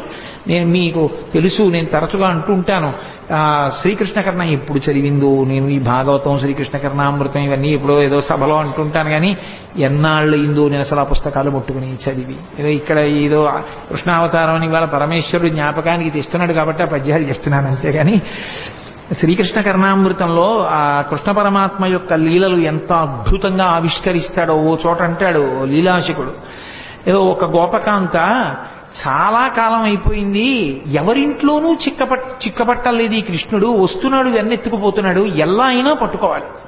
యశోద మా అబ్బాయి అలాంటి తప్పులు చేయడం మాని కదా అంటోంది. రెడ్ హ్యాండెడ్గా పట్టుకున్నాడంటారే, అలా వెన్న చేత్తో ఉన్న కృష్ణుడిని పట్టుకోవాలనుకుంది. అని కావాలని కడవ తీసుకెళ్లి గుమ్మం దగ్గర పెట్టి వస్తాడుగా, భలే దొరికారా వీళ్ళు ఎవరో అనుకుంటాడు. వస్తాడు, తను తలుపు చాటును నించింది, పట్టుకుంటాను ఈసారి. ఈ ఉత్తి చేత్తో ఉంటే మళ్ళీ అమ్మో ఏం దబాయిస్తాడో, కొంచెం నోటికి కూడా పూసుకున్నాక పట్టుకుంటాను అనుకో. తలుపు చాటున నుంచి చూస్తుందో వచ్చేసాడు. వచ్చేస్తే తెలిసిపోతుంది ఏంటి, ఏదో చిరుమువ్వ గజ్జెలు చిన్ని కృష్ణ నిన్ను నే కోరి కొలుతూ అన్నట్లుగా ఆ గజ్జెలు పెట్టుకుని వస్తాడు చప్పుడు చేసుకుంటూ. వచ్చి వెనకాల పిల్లలందరూ వస్తారు. ఆవిడ పక్కనే ఉంది పట్టుకుందామని. తెలియదు కదా, తెలియదని మనం అనుకోవాలి అందాక. అందుకు తెలియదు, ఆ పక్కనే ఉంది గోపిక పట్టుకోవడానికి. అందుకని ఒక్కొక్కళ్ళని సంజ్ఞ చేశాడు. వచ్చేశారు, తీస్తున్నాడు, పెడుతున్నాడు, చక్కగా ఒక్కొక్కడు పుచ్చుకుంటున్నాడు. బఫే భోజనంలా ప్లేట్ పెట్టుకుని వెళ్ళిపోతున్నాడు తినడానికి. ఆఖరిని అందరే అయిపోయింది లైన్, ఎవరు లేరు కాబట్టి ఇప్పుడు తను తినచ్చు. కూర్చుని అలాగో గోపికలు లేరు, ఈ ఇంట్లో పిచ్చేళ్లు బయట పెట్టి వెళ్ళిపోయారని చెప్పి చక్కగా తీసుకుని ఇలా నోట్లో పెట్టుకున్నాడు.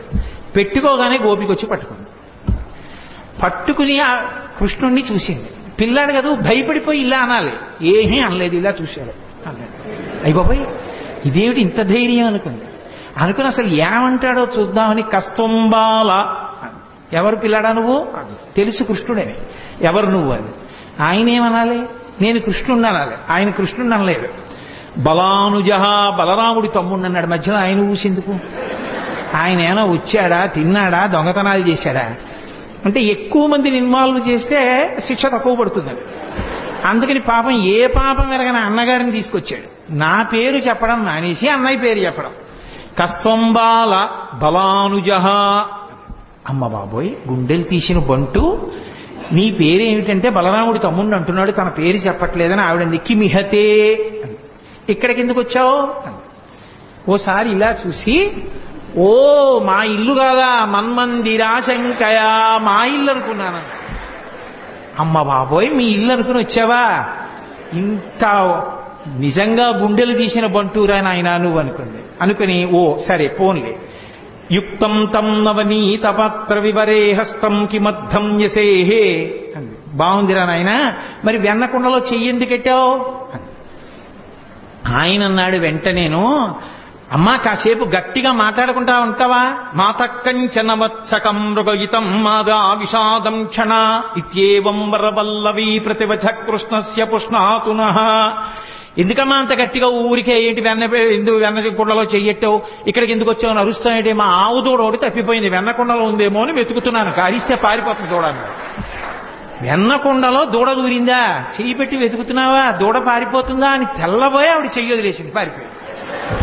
అలా నిర్భయంగా గోపకాంత పట్టుకున్నా కూడా తిరగబడి జవాబు చెప్పిన కృష్ణుడు ఉన్నాడే, ఆయన మమ్ము రక్షించుగాక అంటాడు. కృష్ణస్య పుష్ణాతునః. నహ అంటే సంస్కృతంలో మమ్ములను అని.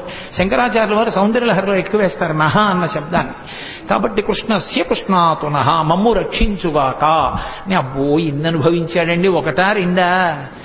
నిద్రపోతున్నటువంటి ఆ చిన్ని కృష్ణుడి దగ్గరికి వెళ్ళి యశోదాదేవి కథ చెప్తోంది. పిల్లలకి ఏదో కథ చెప్పకపోతే నిద్రపోరుగా. అమ్మ ఏదైనా కథ చెప్పు పడుకుంటాను అన్నాడు. సరే చెప్తాను విను అని. ఆవిడికి ఏం తెలుసు పాపం, వచ్చినవాడు విష్ణు అవతారం కృష్ణుడేనని. రామో నామ బభూవ హుం తదబలా సీతేతి హుం తాం పితృవాచా పంచవటీతటే విహరణస్తస్యాహరద్రావణ నిద్రార్థం జననీ కథామితి హరే హుంకారత శృణ్వత సౌమిత్రే క్వధనుర్ధనుర్ధనురితి వ్యగ్రాగిరప్పాంతునః. లీలాశుకుడు అంటాడు, అమ్మ కథ చెప్తోంది. రామో నామ బభూవ, రాముడనేటటువంటి రాజుండేవాడు అంది. అన్నాడు. పడుకుంటున్నాడు కదా పిల్లాడు అని ఏదో కథ చెప్పాలి. ఆయన కథే పాపం, ఆయన కథేనా ఆవిడికి ఏం తెలుసు, అందుకని చెప్తోంది. రామో నామ బభూవ హుం తదబలా సీతేతి హుం, ఆయనకి భార్య ఉండేది, ఆవిడ పేరు సీతమ్మ అన్నాడు. తాం పితృవాచా పంచవటీతటే విహరణస్తస్యాహరద్రావణ, తండ్రి అయినటువంటి దశరథ మహారాజు గారు కైకమ్మకిచ్చినటువంటి వరాన్ని సత్యం చేయడం కోసం 14 సంవత్సరములు అరణ్యవాసం చేయడం కోసం తమ్ముడైన లక్ష్మణస్వామితో భార్య సీతమ్మతో కలిసి రామచంద్రమూర్తి అరణ్యవాసానికి వెళ్ళినప్పుడు ఆ జనస్థానంలో సీతమ్మ తల్లిని రావణాసురుడనేటటువంటి రాక్షసుడు అపహరించాడు అంది. ఇప్పుడు అనలేదు. సౌమిత్రే క్వధనుర్ధనుర్ధనురితి వ్యగ్రాగిరప్పాంతునః, పడుకున్నవాడు ఒక్కసారి ఉయ్యాల్లోంచి లేచి కూర్చుని లక్ష్మణ ధనసు పట్రా ఇలా అన్నట్టు హడిలిపోయింది కథ చెప్తున్న యశోద. ఎందుకని ఆయన కథే కదూ. సీతమ్మని రావణుడు అపహరించాడని వినేటప్పటికే బాలకృష్ణుడిగా ఉన్న రాముడిగా తాదాత్మ్యత చెందాడు. లక్ష్మణ ఎక్కడరా నా ధనస్సో అన్నట్టు హడిలిపోయిందిట యశోద. అలా యశోద హడిలిపోయేటట్టు ఉయ్యాల్లో లేచి కూర్చున్న చిన్ని కృష్ణుడు ఉన్నాడే, ఆయన మమ్ము రక్షించుగాక అంటాడు లీలాశకుడు. మధుసూదన సరస్వతి ఎంత అనుభవించారో కృష్ణుడి జుత్తు గురించి చెప్తూ, నువ్వు నలుపు, నీ జుత్తు నలుపు, ఇంత నలుపున్న వాడివి అజ్ఞానం అంత నల్లగా ఉంటుంది కదా, అది ఎలా విచ్చిపోయేటట్టుగా ఉంటావయా అన్నాడు ఆయన. ఎంతమంది ఎన్ని అనుభవించారో ఆ కృష్ణలీలలో. మహాద్భుతం మహానుభావుడు. ఆ లీలలుగానే శకటాసుర సంహారం చేశాడు, తృణావర్త సంహారం చేశాడు. ఆఖరికి అసలు కృష్ణలీలలో మహోత్కృష్టమైనటువంటి లీలగా చెప్తారు. ఆఖరికి సన్యాసాశ్రమంలో ఉన్నవాళ్ళు కూడా తప్పకుండా వింటారు. ఆ ఉలూకల బంధనము అని ఆ పిల్లవాడిని తీసుకెళ్లి ఆ రోటికి కట్టేసినటువంటి సన్నివేశం. ఇప్పుడు నేను అవన్నీ ఆ లీలలన్నీ ఎక్కడ చెప్పడం కుదురుతుంది, కానీ ఏదో అన్నాను కాబట్టి ఒక్క మాట అంటానంతే. కృష్ణావతారం గురించి చెప్తూ నేను దాని గురించి అనకపోతే దోషం అయిపోతుంది. ఎప్పుడు జరిగిన లీలలు అవన్నీ. ఎక్కడో ఆడుకుంటున్నాడు కృష్ణుడు, ఆ పెరుగు చిలుకుతోంది యశోద. సుడిగిచు గిదికుచు వాలుచు సడికొట్టుచు అమ్మ రమ్ము చన్నిమ్మనుచున్ బెడబెడ గంతులు వైచుచు కదిసి కడవ బాలకుండు కవ్వము పట్టెన్. ఆ చల్ల చేస్తున్నటువంటి యశోద దగ్గరికి వచ్చి పరిగెత్తుకొచ్చి, అమ్మ అమ్మ నాకు పాలిస్తావా, ఇవ్వ ఆకలేసేస్తోందని కవ్వం పట్టుకున్నాడు. కవ్వం పట్టుకుని ఆపగలిగిన శక్తివంతుడని కాదు, అయ్యో చెయ్యి పూల పొట్లంలా ఉంటుందే, కవ్వం పట్టుకుంటే పిల్లాడి చెయ్యి ఎక్కడ ఇబ్బంది పడిపోతుందో అని యశోద చల్ల చిలకడం ఆపేసి. చల్ల చిలకడం ఆపేయగానే సంతోషించాడు అమ్మ పాలిస్తుందని. గబగబా వచ్చింది, ఒళ్ళో కూర్చోబెట్టుకుంది, పాలిస్తోంది. ఇంతలా పొయ్యి మీద పెట్టిన పాలు పొంగిపోతున్నాయి. కడుపారంజనుబాలు త్రావని చిసిన్ కంజాక్ష పీఠమ్ముపై నిడి పొంగారెడు పాలు దించటకున ఏగంగ తత్బాలుండెక్కుడు కోపంబున వాడి రాతిదది మొత్తం బంబు పోగొట్టి తెంపడరన్ కుంభములోని వెన్నది నిమిధ్యాసంకులద్భష్పుడై. అమ్మా నాకు ఓ పక్క ఆకలేస్తుంటే పాలివ్వడం మానేసి సగం పాలిచ్చి నన్ను కిందకి దింపేసి అక్కడికి వెళ్ళి పొయ్యి మీద పాలు పొంగిపోతున్నాయి, వెళ్ళిపోతున్నావా అని కోపం వచ్చేసి పెదిమి అదిరిపోయింది. ఎక్కడ లేని కోపం వచ్చేసింది. కళ్ళు ఇలా నిలిమేసుకున్నాడు, కాటుకంతా ఇలా అంటించేసుకున్నాడు, చేతులకంతా కాటుకు పెట్టేసుకున్నాడు. అమ్మ నాకు కడుపు నిండా పాలు ఇవ్వలేదన్నాడు. అక్కడ ఉన్న రాయి ఒకటి తీశాడు, ఆ చల్ల చేస్తున్న కుండకేసి కొట్టాడు, కుండ బదలైపోయింది. ఆ పాలు మజ్జిగంతా కిందకు వచ్చేసింది. ఆ వెన్నముద్ద ఇలా అరిచేతిలోకి తీసుకున్నాడు. ఆ వెన్నముద్ద పట్టుకుని అక్కడి నుంచి బయలుదేరాడు. బయలుదేరి అమ్మ అక్కడ పాలు దింపి వెనక్కొచ్చి ఎక్కడ తనని పట్టుకుంటుందో అని మెల్లిగా బయటికి వెళ్ళిపోయి ఓ రావులోటి తిరగేసి ఆ గోడ మీద ఉన్న ఓ కోతికి పెడుతున్నాడు.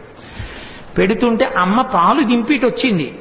కుండ బద్దలైపోయింది, వెన్నంతా కింద పడిపోయింది, మజ్జిగంతా కారిపోయింది. అదే నీళ్లల్లా ఓ గొడ్డేసి ఒత్తడానికి ఉండదు, మజ్జిగ కాలు జారిపోతుంది, మళ్ళీ ఏ పిండో తీసుకొచ్చి ఒత్తాలి. అదంతా లాలనమున బహుదోషము లోలింప్రాపించు తాడనోపాయములన్ చాలా గుణంబులు కలుగును తాడ నంబె బాలు రకును పచ్చంబరయన్. ఈ పిల్లాన్ని అల్లరి చేస్తుంటే పోన్లేని ఊరుకుంటుంటే వింటలేదు, ఇవాళ కట్టేస్తాను కొట్టేస్తాను అని ఏడురా వీడని చెప్పి చూసింది. అంత తొందరగా నేను దొరుకుతాడేమిటి? పెద్ద యుద్ధానికి వెళ్లేదల్లా చీర తీసింది, పైకి కొంగు దోపింది, ఈ కొంగు తీసింది, ఇలా చుట్టూ తిప్పింది, గట్టిగా కట్టుకుంది. ఆ జడ తీసింది, ఇలా చుట్టూ ముడేసుకుంది, పూలు గట్టిగా పెట్టుకుంది, ఆ పవిట తీసింది, గట్టిగా పెట్టుకుంది. ఇక కొడుకుని పట్టుకోవడానికి పరిగెడుతుందనమాట. ఆయన అమ్మ ఎక్కడొస్తుందో అని అనుమానం ఆయనకి ఉంది. ఓ పక్క కోతికి పెడుతున్నాడు కానీ దొంగేడు పేడుస్తూ అమ్మ నువ్వు నాకు కడుపు నిండా పాలు ఇవ్వలేదమ్మా, మధ్యలో వెళ్ళిపోయావమ్మా అంటున్నాడు. వెనక్కి చూసుకుంటున్నాడు, చూశాడు అమ్మ వచ్చేసింది. వచ్చేసిందని చూసి చూడడం ఏమిటి, రోలు మించి దూకేశాడు. స్తంభాదికంబులు తనకు వడ్డంబైన అట్టట్టునని పట్టువని వీని ఈ తప్పు సైరింపు ఇంక దొంగిల బోధు నేనని ముని ముట్టనిచ్చువాని కాటుక నెరయంగ కందులు నిలుముచు వెడలు కన్నీటితో వగచువాని ఏ దశ వచ్చునో ఇది ఎని పలుమార్లు సురుగుచు క్రీగంట చుచువాని గుడబారి పట్టుకొని వెరపుచు చిన్నిదో వెన్న దొంగ చిక్కెననుచు కొట్ట చేతులాడక పూబోడి కరుణతోడ బాలు కట్టదలచే. అదంతా ఎక్కడ చూసినా స్తంభాలే, ఆ ఇల్లంతా పూర్వకాలపు ఇల్లు కదూ. ఆ స్తంభాల చాటుకెళ్ళి దాక్కుంటున్నాడు, ఇటొస్తే దొరకడు అటొస్తే దొరకడు, ఎక్కడ చూసినా స్తంభాలు. ఎట్నుంచి ఏ స్తంభం చాటుకెళ్ళిపోతాడో తెలియదు. ఏదో విరాటపర్వంలో తిక్కన గారు అంటారు, ఆ నర్తనశాల ఎక్కడ చూసినా స్తంభాలే. దాంతాకారిత కుంజపుట్టె మఘన స్తంభావళీ రూపమున్ ప్రాంతాది ప్రవిభాగ భోగ నిలయ ప్రగ్వారమున్ కాతరస్వం తత్రాసకరంబునై దురభివేశంబైన యాలోరు నిశ్చితుడై సతికేలు పట్టుకుని చొచ్చన్ భీముడు అత్యుగ్రతన్ అంటారు. అలా అన్ని స్తంభాలతో ఉన్నటువంటి ఆ ప్రాంగణంలో అమ్మ వెనక పరిగెడుతోంది, ముందు కృష్ణుడు పరిగెడుతున్నాడు. ఆ స్తంభాల చాటుకి వెళ్ళిపోతున్నాడు, నిశ్శబ్దంగా నించుంటాడు. అమ్మ పరిగెత్తి పరిగెత్తి ఆయాస పడిపోయి ఇలా చెమట్లు కారిపోతూ ఏడి పిల్లాడని చెప్పి ఇలా చూస్తుంటే ఏమీ తెలియని వాళ్ళ ఇలా కన్ను నిలిమేసుకుంటూ దొంగేడు పేడుస్తూ దాని పక్క నుంచి ముఖం ఒకటి బయట పెట్టి అమ్మ అమ్మ నన్ను కొట్టకమ్మా, నన్ను పట్టుకోకమ్మా, నేను ఇంకెక్కడికి దొంగతనానికి వెళ్ళనమ్మా, వెన్న పట్టరానమ్మా అడిగిందా అమ్మ ఇవన్నీ. అప్పుడు తన దొంగతనాలన్నీ ఒప్పుకుని దొంగేడుకు మొదలెట్టాడు. పాపం పరిగెడుతోంది, ఆయన దొరకడు. ఆఖరికి చూశాడు చూశాడు చూశాడు వడల చెమటల గయనుత్తరీయము జార తిరుముకున్న విరులు నెలజార పట్టరాని తనను పట్టెదనని చింత కట్టుకున్న తల్లి కరుణ చూచి. అయ్యో పాపం అమ్మ కట్టుకున్నటువంటి ఆ చీర జారిపోతోంది, పవిట జారిపోతోంది, పెట్టుకున్న పువ్వులు పడిపోతున్నాయి, ఆ కొప్పు వీడిపోతోంది, ఒళ్ళు చెమట పట్టేసింది. పిచ్చమ్మ నన్ను పట్టుకోవాలనుకుంటోంది, నన్ను పట్టుకోవాలనుకున్న వాళ్ళకి పట్టుబడేవాడినా, నేను పట్టుబడేవాణ్ణి కానని తెలియక పరిగెడుతున్న అమ్మకి నేను చిక్కిపోవాలనుకుని చిక్కిపోయాడు. చిక్కడు సిరికౌగిటిలో చిక్కడు సన కాదు యోగి చిత్తాబ్జములన్ చిక్కడు శృతిలతి కావడి చిక్కెనతడు లీల తల్లి చేతన్రోలన్. ఎవ్వరికీ దొరకనటువంటి పరమాత్మ అమ్మ చేతికి దొరికిపోయాడు. అమ్మో ఎంత అల్లరి చేసింది. యశోద మోకాళ్ల మీద కూర్చుంది, చెయ్యిలా పట్టుకుంది. ఏమిట్రా పట్టిన పట్టుబడని నన్ను పట్టెదనని పట్టుకొనిన పట్టుట బట్టే పట్టుబడు వండ్రు పట్టి పట్టెదనని పట్టు నాకు కాకపరులకు వశమేంది. గోపకాంతలందరూ చూస్తున్నారు. ఏదో ఆ మొగుడు కొట్టాడని కాదు, దోటికోడలు తెప్పిందనని నువ్వు పట్టుకుంటావా అని చూస్తున్నారు వాళ్ళందరూ. పట్టుకున్నానా లేదా నా కొడుకుని సంతోషం, అందుకని మోకాళ్ల మీద కూర్చుని వాడి చెయ్యిలా పట్టుకుని ఇలా చూపించింది. ఏమిటి జగత్తులనీలే పరమాత్మకి వేలు చూపించింది ఒక గోపకాంత. చూపించి ఏరా కడుపులో బాధ, కొడుకు తిట్టలేదు, ప్రేమ లేక లేక పుట్టినవాడు, ఆ ముఖం వంక చూస్తే ముగ్ధమోహనంగా ఉంటాడు, ఈ దొంగ ఏడు పేడి చేస్తున్నాడు, ఇక్కడి వరకు కాటుకు అంటుకుపోయింది, పెదిమిలు ఎదిరిపోతున్నాయి, చేత్తో ఇలా ఇలా విడిపించుకునే వాళ్ళ చూస్తున్నాడు. చిన్న పిల్లాడు, పట్టుదట్టి కట్టినటువంటి చిన్న కొప్పు, దానికి పెట్టిన ముత్యాల సరాలు కొడదామనుకుంది కానీ కొట్టలేకపోయింది. వీరెవ్వరు శ్రీకృష్ణులు కారా ఎన్నడు నువ్వెన్న తినరట చోరత్వం మించుకొను నెరయరట ధరిత్రినెట్టి నీతులు కలరే. ఏరా పాపం నువ్వు ఎప్పుడు దొంగతనం చేయవుట, ఇంత వెన్న కూడా తినవుట, పాపం నేనంతా దాచేసుకుంటున్నాను రా, నిన్ను కని నా కడుపు ఖాళీ అయిపోయింది కదూ, నేను తినేస్తున్నాను, నీకెప్పుడు పెట్టనే. అమ్మ పిల్లాడి మీద దెబ్బలాడితే ఎంత అమాయకంగా దెబ్బలాడుతుందో అలా దెబ్బలాడింది.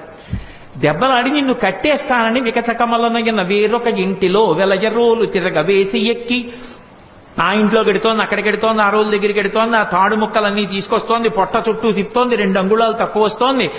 ఇలా విడిచిపెట్టి తాడు ముడేస్తే పారిపోతాడు. ఆ నడుం చుట్టూ చెయ్యేసి ఇలాగే పెట్టి 2 ముళ్ళేస్తోంది, మళ్ళీ పొట్ట చుట్టూ తిప్పుతోంది, మళ్ళీ 2 అంగుళాలు తెస్తోంది, మళ్ళీ తక్కువ వస్తోంది, మళ్ళీ తిప్పుతోంది. ఎందుకు 2 అంగుళాలు తక్కువ వస్తోందని ఆవిడ ఆలోచించింది. నేను పట్టగలను, నేను కొట్టగలను అంటే దొరికే మనిషి ఆయనంతటా ఆయన పట్టుబడాలి. కానీ ఆఖరికి తెచ్చింది ఆఖరికి ఆ తాడుకి 2 అంగుళాలు సరిపోయింది, కట్టేసింది.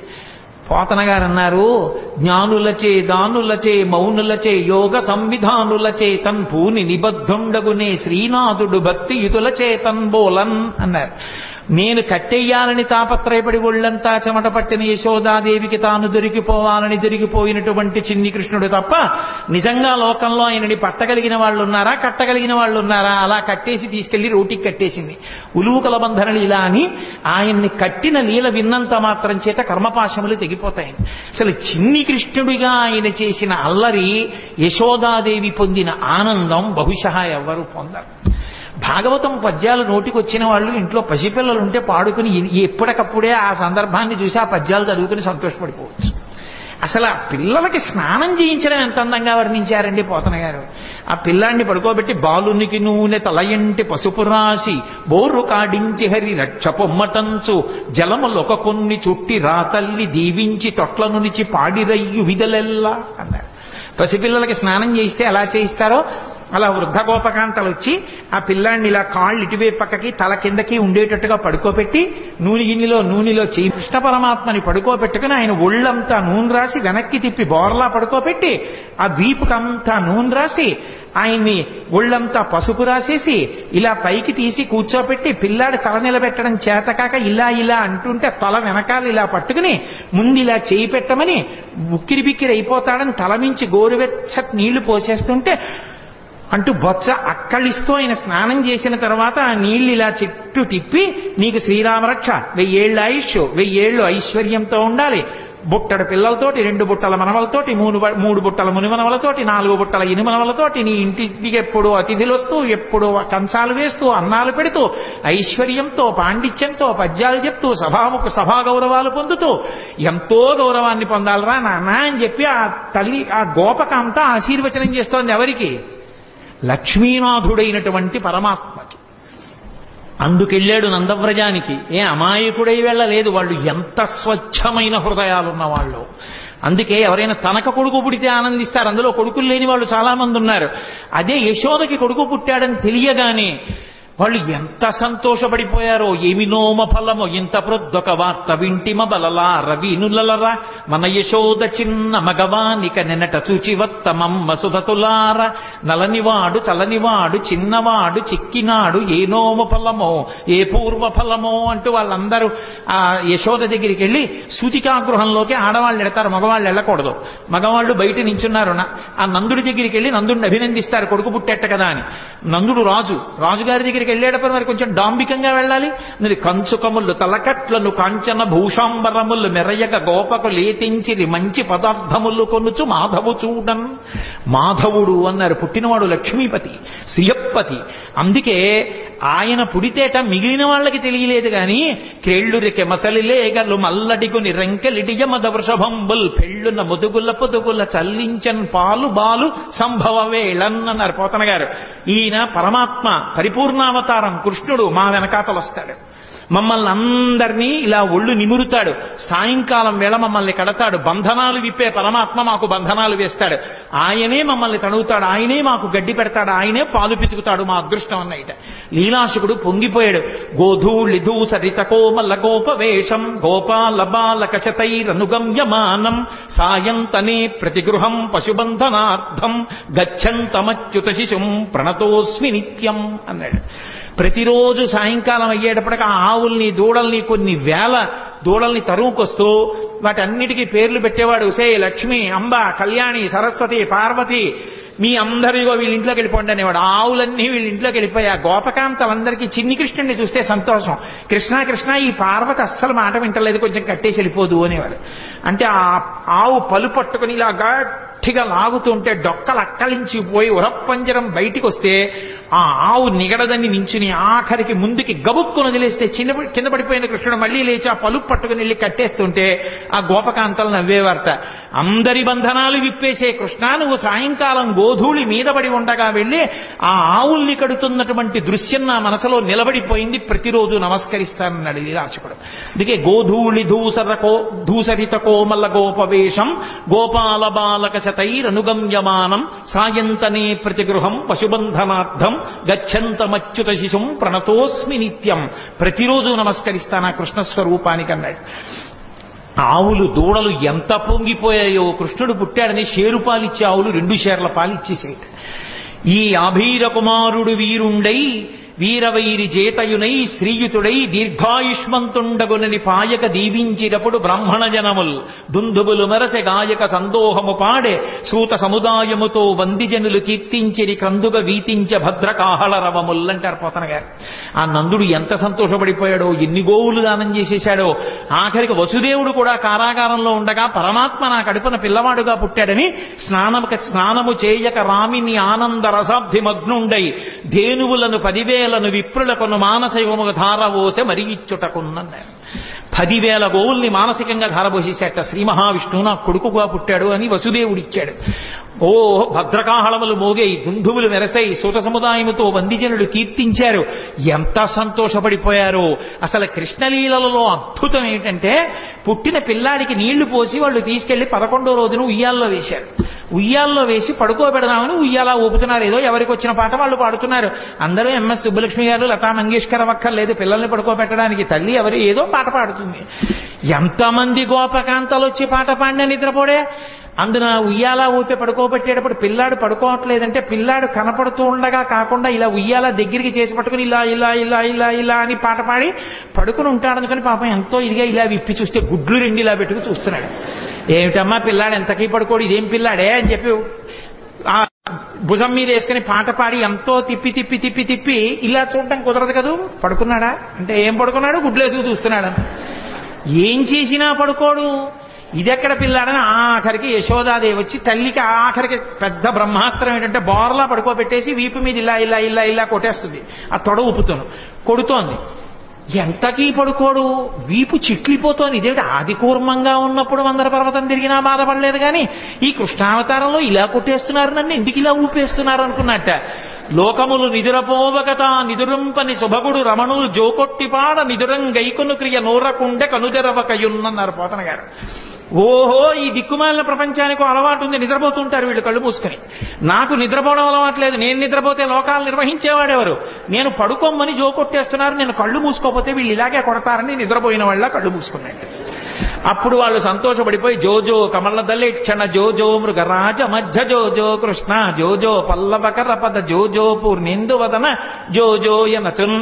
సామాన్య గృహాల్లో జోజో జోజో అంటూ ఏ పాటలు పాడతారో పోతన గారి పద్యాలకి కూడా జోజో అని అలాగే పడిపోయింది. మహానుభావుడు ఎంత దర్శనం చేశాడో. ఆ యశోద ఎన్ని ఆటలాడాడు నిజంగా యశోదతో. ఎక్కడికో వెళ్ళేవాడు చాటున కూర్చుని ఎవ్వరూ చూడకుండా మట్టి తినేస్తుండేవాడు. బలరాముడు వచ్చి అమ్మ అమ్మ మట్టి తినేస్తున్నాడమ్మా అనేవారు. అమ్మ వెళ్ళి ఆ నోరంతా శుభ్రంగా నోట్లో వేలు పెట్టి కడిగేస్తుంది. అమ్మ ఇలా ఇలా ఇలా పళ్ళ మధ్యలో పెట్టి కంఠం పట్టుకుని ఉంచి ఉమ్ము అని చెప్పి కడిగించి నాలికి ఇలా ఇలాను అనే దవడల్లో ఉన్న మట్టి అంతా తీసేసి వేలు పెట్టి ఇంకెప్పుడు ఇలా అనేది కానీ కొట్టలేకపోయేది. ఎందుకని? సర్వ జగత్తులను నిర్వహించే పరమాత్మ ముఖంలో ఆ సంతోషం ఆ నవ్వు చూసేటప్పటికి ఆవిడ ఏమీ చేయలేకపోయేది. ఆఖరికి ఓ రోజున మళ్ళీ దొంగతనంగా మట్టి తినేస్తున్నాడు. ఆయన భార్యేగా భూకాంత మట్టి తింటున్నాడు. చూశాడు బలరాముడు. అమ్మా అమ్మ మళ్ళీ మట్టి తినేస్తున్నాడమ్మా అన్నయ్య అన్నాడు. ఆ తమ్ముడు మట్టి తినేస్తున్నాడమ్మా. పరిగెత్తుకొచ్చింది యశోద చేయబట్టుకుంది. ఏరా మన్నీటికి భక్షింతువు మన్ నియమము లేల మన్నింతువు అన్నయో సకులను చెప్పెదరన్నామ నేల వేరు పదార్థము లేదే. ఎంత గొప్పగా పడ్డాయండి పోతన గారికి పద్యాలు. ఏరా అన్నయ్య చెప్పాడు, నీ స్నేహితులు చెప్తున్నారు మన్ను తింటున్నావు. ఇది ఎక్కడికి కర్మరా? మన్ను తినడం ఏమిట్రా? చక్కటి వెన్నలేదా ఇంట్లో? పాలు లేవా? ఇటు మట్టి తింటామేమిటి? అంతే ఇలా చూశాడు. అన్నయ్య వంక నేరం చెప్పాడని స్నేహితుల వంక చూశాడు. ఇంత పిల్లాడు కళ్ళకి కట్టినట్టు చూపించారండి పోతన గారు. అమ్మిలా చేయి పట్టుకుని మోకాళ్ళ మీద కూర్చుంది. ఎక్కడికి తప్పించుకోలేడు. తన మీద చాడీలు చెప్పి పట్టించేస్తున్నారని కోపం. అందుకని అమ్మా మన్ను తినంగనే శిశువునో యాకొంటినో వెర్రినో నమ్మంజూడకు వీరి మాటలు మదిన్నీవు కొట్టంగ దారి మార్గము ఘటించి చెప్పెదరు కాదే నిన్మదీయస్య గంధం ఆఘ్రాణము చేసి నా వచనము తప్పైన దండింపవే అన్నాడు. ఏమిటమ్మా నేనేమన్నా పిల్లాన్ని అనుకుంటున్నావా? చేతకాని వాడిని అనుకుంటున్నా? అన్నయ్య తమ్ముళ్ళు అలాగే చెప్తారమ్మా స్నేహితులందరూ. నేనేం మట్టి తినలేదమ్మా. నిజంగా నేను మట్టి తినుంటే అమ్మా నేను నోరు తెరుస్తాను, వాసన చూడమ్మా, నా నోరు వాసన వస్తే నన్ను కొట్టేయమ్మా అన్నాడు. పిల్లాడంత దబాయించంత గబగబగబగబ మాట్లాడేస్తుంటే ముచ్చటేసేసింది శివకి. ఏది నోరు తెరు వాసన చూస్తాను అని నోరు తెరిచాడు. పిచ్చి తల్లి వాసన చూద్దామని దగ్గరికి వెళ్ళింది. ఆ లలితాంగి కనుంగొనె బాలుని ముఖముందు జలధి పర్వత వన శిఖి భూగోళ తరణి శశి దిక్పాలాధికారండంబైన బ్రహ్మాండంబున సమస్త బ్రహ్మాండములు నందవ్రజం తను నందుడు కూడా కనబడ్డారు. కలయో వైష్ణవమాయయో ఇతర సంకల్పార్థమో సత్యమో తలపన్నేరగయున్నదానను యశోదాదేవి కానో పరస్థలమో బాలకుడెంత వీని ముఖస్తంభై అజాండమ్ము ప్రజ్వలమయ్యుండుటకేది హేతువో మహాశ్చర్యంబు చింతింపగన్. ఆశ్చర్యపోయింది. వీడి పిల్లాడా పరమాత్మ అనుకుంది. తనని ఎక్కడ పరమాత్మ అనుకుంటుందో అమ్మ ప్రేమకి దూరం అయిపోతానని మాయ గమ్మేశాడంతే. చీకటి పడింది. ప్రదోష వేళలో పిల్లలకి అన్నం పెడుతూ పూర్వం చీకటి పడేటప్పటికీ అమ్మా మాధవ కబలం తల్లే అంటూ వచ్చేవారు. ఇంట్లో మిగిలింది ఏమైనా ఉంటే వాళ్ళకి వేసేసేవారు. వాళ్ళు ఆ పిలుపు అది వాళ్ళ రూపం కొంచెం భయంకరంగా ఉండదు. కర్ర పట్టుకుని సాయంకాలం వేళ కుక్కలు వెంటబడతాయని ఓ సిల్వర్ బళ్ళం పట్టుకుని వస్తుండేవారు ఇంటి ముందుకి. అమ్మా మాధవ కమలం తల్లే అన్నాడు. అప్పుడే చెప్పింది, ఒరే అన్నం తినరా అని. ఆ కథ చెప్పి ఈ కథ చెప్పి నోట్లో అన్నం పెడదా అంటే అని పెట్టు కూర్చున్నాడు. తింటలేదు అన్నం.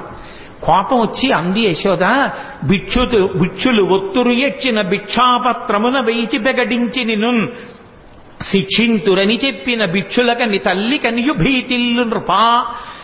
అవునరా, నేను పిలిచి ముద్దుగా చక్కగా గోరు ముద్దలు కలిపి వెన్న అన్నం పెడితే ఎందుకు తింటావు? కాసేపు ఆగి ముష్టి వాళ్ళు వస్తారు, అమ్మా మాధవ కబలం తల్లి అంటారు. నిన్ను తీసుకెళ్లి వాడి పాత్రలో పారేస్తాడు. వాడు అందులో పెట్టి మూత పెట్టి నిన్ను పట్టుకుపోతాడు. వాళ్ళు ఊరి చివర రావి చెట్టు కింద కూర్చుంటారు బాగా చీకటి పడ్డాక. అప్పుడు మూత ఇస్తారు, నిన్ను అక్కడ కూర్చోమంటారు. వాళ్ళు తెచ్చుకున్న అన్నం అంతా తింటారు. అప్పుడు ఆకలి వేస్తుంది కదా. అప్పుడు బాబు నాకు కూడా కొంచెం పెట్టరా అండి అని అడుగుతూ కానివి నోర్మై అని వాళ్ళు తింటారు. అప్పుడు ఏడుస్తూ కూర్చుంది కానీ అప్పుడు అమ్మ ఉండదుగా పెట్టడానికి అంది. అలా చూస్తున్నాడు. ఈలోగా నిజంగా ఎవడో వచ్చి అమ్మ మాధవ కబలం తల్లి అన్నాడు. ఏదో పట్టుకెళ్ళి వేద్దామని పాప ఆవిడ అటు తిరిగింది. వెనక నుంచి వచ్చి అమ్మని గట్టిగా పట్టేసుకుని రెండు కాళ్ళ మధ్యలో తలపెట్టేసి అమ్మ అమ్మ నన్ను వేసేయకమ్మా మాధవ కబలం తల్లి అంటూ వచ్చిన బిచ్చగాడికి వేసేయకమ్మా అన్నాడు. ఏమిటో పొద్దున్న నోట్లో లోకాలు చూసినట్టు అనిపించింది కానీ నా భ్రాంతి పిచ్చి పిల్లాడి ఇంత భయస్తుడు వీడి నోట్లో లోకాలు ఏమిటని పిచ్చి తల్లి మళ్ళీ మాయ వహించేసి కన్యం కుడుపుతూ పాలు తాగుతూ ఉండేవాడు. మళ్ళీ విశ్వరూప సందర్శనం చేయించాడు తల్లికి. అసలు నిజంగా యశోద ఆడుకున్న ఆటలు విన్న పరీక్షిత్తు గుండెలు బాధేసుకున్నాడు. జగదీశ్వరునకు చన్నిచ్చు తల్లిగా ఏమి నోమునో చెయ్యి యశోద, పుత్రుడంచు అతని పోషించు తండ్రిగా నందుడేమి చేసే నందితాత్మ అని అడిగాడు. ఏమిటి లోకాలని పరిపాలించగలిగినటువంటి పరమేశ్వరుడికి తీసుకెళ్లి నా కొడుకని చెప్పి పాలివ్వడమా? ఈ లోకాలన్నిటికీ ఇలా వేలు చూపించగలిగిన పరమాత్మకి నందుడు వస్తుంటే భయం భయంగా నక్కి నించోడమా? ఆయన చెప్పులు ఇప్పితే తీసి పక్కన పెట్టడమా? నాన్నగారండి నాన్నగారండి అని మంచినీళ్లు తెచ్చివ్వడమా? ఏరా అంటే నాన్నగారండి ఆవుల్ని తీసుకొచ్చాను అని భయం భయంగా చెప్పడమా? ఏం పుణ్యం చేశారయా వీళ్ళిద్దరూ అంటే ధరాద్రోణుల వృత్తాంతం చెప్పవలసి వచ్చింది సుఖబ్రహ్మ. మహానుభావుడు కృష్ణ భగవానుడి లీలలు ఎన్ని లీలలండి, కళ్ళకి కట్టినట్టు వర్ణించారు. నేను ఇన్ని లీలలు ఎందుకు తలకొట్టుకు చెప్తున్నానంటే కృష్ణావతారంలో కృష్ణలీలలు వింటే మనసు మీద దాని ప్రభావం ఉంటుంది అని ఓ వాక్యం చెప్తే దాని అర్థం ఏమిటో బాగా ఆవిష్కరించిన వాడిని కాకుండా పోతానని. అవి వింటున్నప్పుడు మన మనసులో కృష్ణ పరమాత్మ యొక్క ముద్ర ఎలా పడుతుంది, ఆ లీలల వలన మనకి ఎంత ప్రయోజనాన్ని చేకూర్చాలని చేశాడన్న దానికోసం నేను ఈ లీలల్ని ఆవిష్కరించడం జరిగింది. నిజంగా ఆ కాళీయమర్దనంలో విసదామోదరు పాదగాతనకతుల్ వేవేల చందంబులన్ ప్రసభాటోపముచూప బాపపణ భృచ్చటామండలం వసహం వై పగిలిన్ వళుల్ చదరగా నాస్యంబులన్ చోణితం వెసగన్ దంస్టలు నుగ్గుగాక గరడ వహ్నిజ్వాలికల్ వెల్వడన్. ఆ తోక పట్టుకుని ఆ పడగల మీదకెక్కి ఒక్కొక్క పడగ కిందకి దిగేట్టుగా గుద్ది పైకి లేస్తుంటే మళ్లీ ఎక్కి తొక్కుతుండేవాడు. యమునా బీజ మృదంగ వజ్జములు మ్రోయం తీర గోపౌఘర్ష మనోజ్ఞ ధనితంబు గేయముగ జంచత్కాళి తవ్యాళి రంగ తరంగ తలంబునన్ పశుపతిన్ గంజాక్షు నిర్మద్దనాక్షము హృద్యాద్భుత భీమమై పరగ దివ్యశ్రేణి చూచెందివిన్. అద్భుతమైనటువంటి తాండవం ఆ కాళీయుడి పడగల మీద. ఎన్ని లీలలు ఒకటా రెండా? ఇన్ని లీలలు చేశాడో మహానుభావుడు. ఆఖరికి గోపాల బాలురందరితో కలిసి చల్ది తిండం. మనం ఏదో ఆ కార్తీక మాసం వచ్చేటప్పటికి వనభోజనం అంటాం. అసలు నిజంగా వనభోజనానికి ఆద్యుడెవరు అంటే కృష్ణ పరమాత్మే. గోపాల బాలురందరితో కలిసి ఆ చల్ది బంతులు తినడం కోసమని బయలుదేరాడు. ఏదో ఇంట్లో ఉన్నటువంటి సద్యన్నం ఆవకాయ ముద్దలు పట్టుకుని బయలుదేరారు వాళ్ళందరూ. ఓడి పెసరావకాయ, ఓడి ఆవకాయ, ఒకటి మాగాయ, ఒకటి కాయావకాయ, రకరకాల బూరగాయలు అన్ని పట్టుకుని బయలుదేరారు. అందరూ వెళ్ళారు. చిత్రం ఏమిటంటే ఆ పిల్లలకి కృష్ణ పరమాత్మ చెప్తే తప్ప ఆకలేస్తోందన్న విషయం కూడా తెలియదు. ఆ స్వరూపం అటువంటిది. ఎండన్మగ్గితిరా కటింబడితిరా రెండు ఎలా విచారింపగా రెండో బాలకులారయనచున్. ఆకలేస్తోంది, మీకు ఎండెక్కిపోయింది, రెండిరా అన్నం తినండిరా అని అందరినీ పిలిస్తే వాళ్ళు ఇలా పంక్తి వేసుకుని తినరు వాళ్ళు. ఎందుకంటే వాళ్ళకి కృష్ణుడు కనపడాలి. అందుకని వాళ్ళు గుండ్రంగా కూర్చుంటారట. పోతన గారు అన్నారు, జలజంత స్థిత కన్నికం తిరిగిరా కూర్చుండి వీక్షించచున్ శిలలున్ పల్లవముల్ లతల్ తీగలు పత్రంబులు పుష్పంబులు కంచంబులుగా భుజించిరతటన్ గోపర్భపుల్ భూవరా. జలజాంత స్థిత కన్నికం తిరిగిరా సంఘంబులయ్యున్న వాళ్ళందరూ ఒక పద్మం ఎలా ఉంటుందో దానికి రేకులు చుట్టూ ఎలా ఉంటాయో అలా ఉంటే మధ్యలో దుద్దులో కృష్ణుడు నించుంటాడు. వాళ్ళకి ఎంత భక్తి అంటే తెలిసో తెలియకో ఆ మధ్యలో నిలబడిన కృష్ణుడు ఏదో పరమాత్మ స్వరూపంగా నిలబడ్డం కాదు. ఆవుల్ని దూడల్ని కాసే కృష్ణుడు ఎలా ఉంటాడో అలాగే మట్టి కాళ్ళతో మట్టి చేతులతో పొద్దున్న స్నానం చేయరు, సాయంకాలం స్నానం చేస్తారు గోపాల బాలురు. అందరితో కలిసి వచ్చి వాళ్ళ మధ్యలో నిలబడి కూర్చుని తినడం కూడా కాదు, అలా నిలబడి కడుపున దిండుగా కట్టిన వలువలో లాలిత వంశనాళంబుజునిపి విమల శృంగంబును వేత్రదండంబును జారిరా నీకడా చంక నిరిగి మీగడ పెరుగుతో మేళవించిన చల్ది ముద్దయా వల్లి చేతన నయనునిచి చలరేగి కొసరి తెచ్చిన ఊరగాయలు వేళ్ల సందులను తాన నయనునిచి సంగడీల నడుమ చక్కగా కూర్చుండి నర్మభాషణముల నగవు నెరపి యాగభుక్త కృష్ణుడు అమరులు వెరగొంద శైశవంబు మెరసి చల్ది కుడిచే. పోతన గారు పొంగిపోయారంతే. అసలు ఆయన మధ్యలో నిలబడి ఆ పైన దట్టి తీసి ఇలా కడుపుకి అడ్డంగా పెద్ద బట్ట కట్టి ఏదో దిండు కట్టినట్టుగాను ఆ వేణువు తీసి అందులో పక్కకి దోపుకుని ఆవుల్ని దూడల్ని పిలవడానికి ఉపయోగించేటటువంటి బోరా కర్ర తీసి చంకలో పెట్టుకుని ఈ చెయ్యి ఇలా అంటే ఓ పడిపోతాయి, అందుకని ఇలాగే పెట్టుకుని అమ్మ పెట్టినటువంటి ఆ మేగడ పెరుగు ముద్ద ఒకటి ఎడం చేతిలో పెట్టుకుంటే కృష్ణ కృష్ణ మా ఇంట్లో ఆవకాయ పెచ్చు తినను ఓడిచ్చాడు, మా ఇంట్లో మాగాయ ముక్క తినను ఓడిచ్చాడు, అవన్నీ వేళ్ల మధ్యలో పెట్టుకుని ఇలా నాక్కుని ఇలా ముద్ద తింటూ వాడిచ్చిన ఎంగిలి ముద్ద తింటూ వాళ్ళల్లో వాళ్ళు ఇందులో పాత్రలోది అందులో పాత్రలోది ఏరుకు తినేస్తుంటే నేను ఇందుకు ఇలా చేయించుకోవడం. అందుకని అలా తినేస్తుంటే వాళ్ళు సంతోషంగా ఆ మధ్యలో నిలబడి తింటున్న ఎవరా కృష్ణుడు?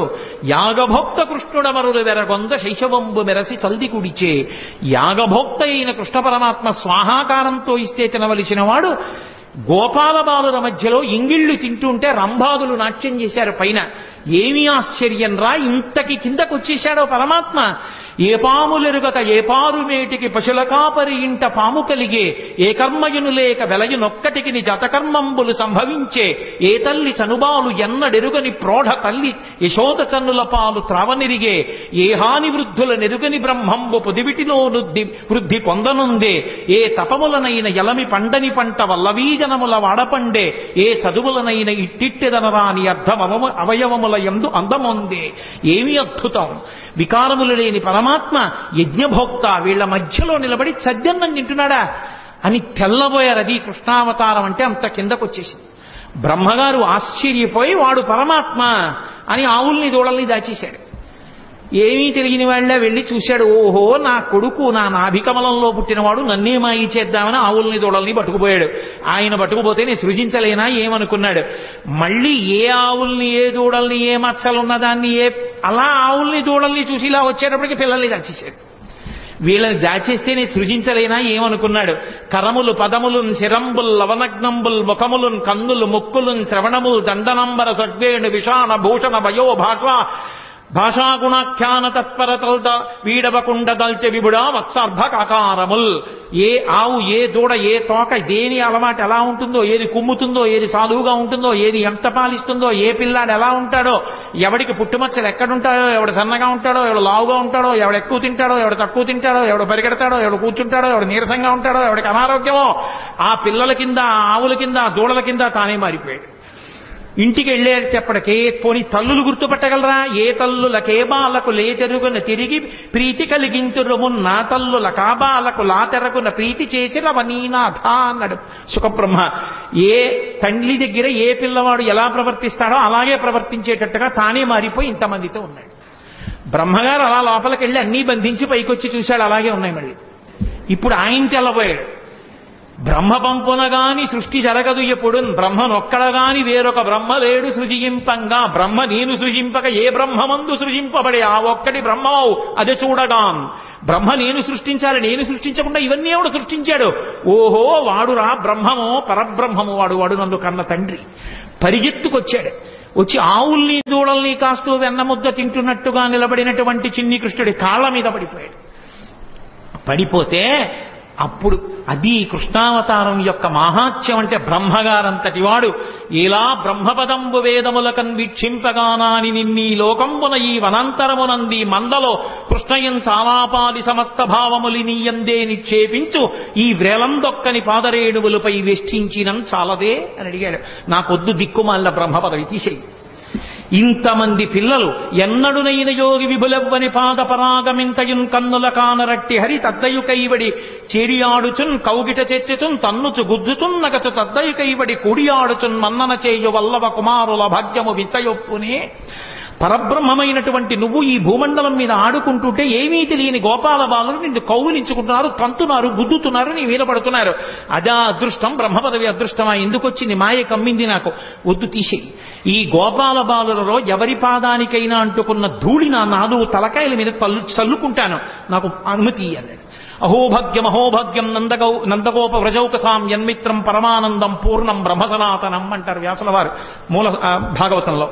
అంత అద్భుతమైనటువంటి అవతారం. అటువంటి పరమాత్మ పెద్దవాడైన తర్వాత ఎంత రక్షణ చేశాడో పాండవులను. అసలు నిజంగా కృష్ణ పరమాత్మయే లేకపోతే పాండవులు లేనేలేరు. ఎన్ని సందర్భాల్లో ఎన్ని చోట్ల ఎంత రక్షించాడో.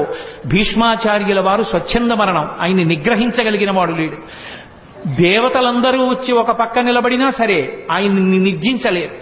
ఆయనే చెలరేగి యుద్ధం చేస్తుంటే ధర్మరాజు గారు భయపడిపోయాడు. నిద్ర పట్టక శిబిరంలో తిరుగుతుంటే కృష్ణ పరమాత్మని చూశాడు. చూశావా కృష్ణ, మా తాత భీష్మాచార్యుల వారు ఇలా విజృంభించి యుద్ధం చేస్తే నా సైన్యం అంతా మడిసిపోతుంది, ఎక్కడి నుంచి వస్తుంది నాకు విజయం అని అడిగాడు. పిచ్చివాడా, మీ తాత ధర్మపక్షపాతి. ఇదే సమయం, చీకటి పడిపోయింది, ఎవ్వరుండరు, నీ తాత శిబిరానికి వెళ్ళు. తాత ఇలా యుద్ధం చేస్తే మాకెక్కడి నుంచి విజయం వస్తుంది, తాత మార్గం లేదా అని అడుగు. పాపం మహానుభావుడు ఇంతమంది మనవల్ని పిల్లల్ని పెంచి పెద్ద చేసి రాజ్యరక్షణ చేసినందుకు చిట్ట చివరికి తన మనవడి చేత అడగబడ్డాడు, తాత నువ్వు ఎలా చచ్చిపోతావు చెప్పు అని. ధర్మరాజు గారు అడిగితే, ఒరేయ్ మనవడా, నేను చేతిలో ధనస్సు పట్టుకుని ఉన్నంత కాలం నన్ను పడగొట్టడం ఎవరికీ సాధ్యం కాదు. అంబ నా మీద పగబట్టి నన్ను చంపడం కోసం తపస్సు చేసి ఆడదై పుట్టి మగవాడిగా మారింది. ఆడదై పుట్టి మగవాడిగా మారింది కాబట్టి అంబ శిఖండిగా తిరుగుతోంది. శిఖండిని అర్జునుడి రథం మీద నిలబెట్టండి. శిఖండి ఎదురుగుండా కనపడితే నేను బాణం వెయ్యను, ధనస్సు కింద పెట్టేస్తాను. ధనస్సు కింద పెట్టిన తర్వాత శిఖండి వెనక నుంచి అర్జునుడిని నా మీద బాణప్రయోగం చెయ్యమను, ఒళ్ళంతా తూట్లుగా కొట్టేయండి, ఆ బాణపంజరంతో కింద పడిపోతాను, తర్వాత మీరు యుద్ధం చెయ్యండిరా అన్నాడు. కృష్ణ పరమాత్మ చెప్పబట్టి శిఖండిని ఎదురుగుండా పెట్టుకుని భీష్మాచార్యుల వారిని పడగొట్టారు. ద్రోణాచార్యుల వారు ఒకానొక సందర్భంలో విజృంభించి ధనస్సు పట్టుకుని వైరి పక్షంలో ఒక్కడిని బ్రతకనివ్వనని అగ్నిహోత్రంలా విజృంభించాడు. కృష్ణ పరమాత్మ దగ్గరికి వెళ్ళి ఏడిచాడు ధర్మరాజు, ఏం చేయమంటావు, ఎలా ఇప్పుడు సాక్షాత్తు గురువు, ఆయన్ని ఎలా నిగ్రహించడం అని. ఒక్కటే కార్యం, భీమసేన నువ్వు వెళ్ళి అవతల వైపు సైన్యంలో అశ్వత్థామ అని పేరు కలిగినటువంటి ఏనుగుంది, నీ గదాదండంతో దాన్ని చంపేసి, చంపేసిన తర్వాత గట్టిగా అరువు, అశ్వత్థామ హతః అన్నారు. మంచి యుద్ధం చేస్తున్నాడు ద్రోణాచార్యుల వారు. భీమసేనుడు వెళ్ళి ఆ ఏనుగుని చంపి ఒక పెద్ద అరుపు అరిచాడు, అశ్వత్థామ హతః అన్నాడు. నమ్మలేదు ద్రోణాచార్యుల వారు. నన్ను నా ఉత్సాహాన్ని తగ్గించడానికి అరుస్తున్నాడని అదే బాణ పరంపర కొనసాగిస్తున్నాడు. ధర్మరాజు పరిగెత్తికెళ్ళాడు కృష్ణుడి దగ్గరికి. పెద్ద ధర్మాన్ని నిలబెట్టడానికి చిన్న అధర్మం చెయ్యక తప్పదు ధర్మరాజా.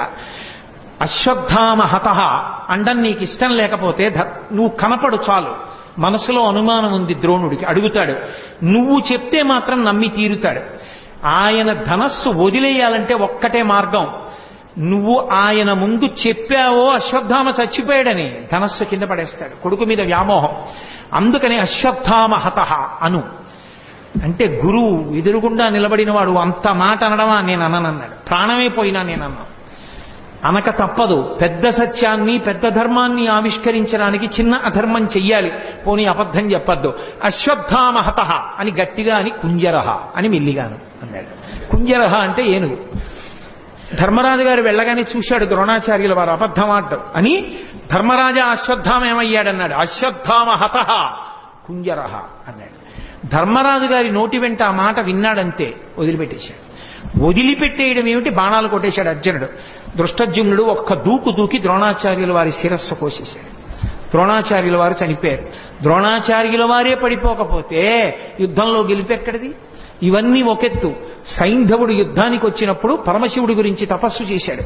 పరమశివుడి గురించి తపస్సు చేసి పంచపాండవుల్ని గెలిచే వరం ఇమ్మన్నాడు. పంచపాండవుల్ని గెలవడం నీ తరం కాదు, పాశుపతాస్త్రం నేనే ఇచ్చే అర్జునుడికి.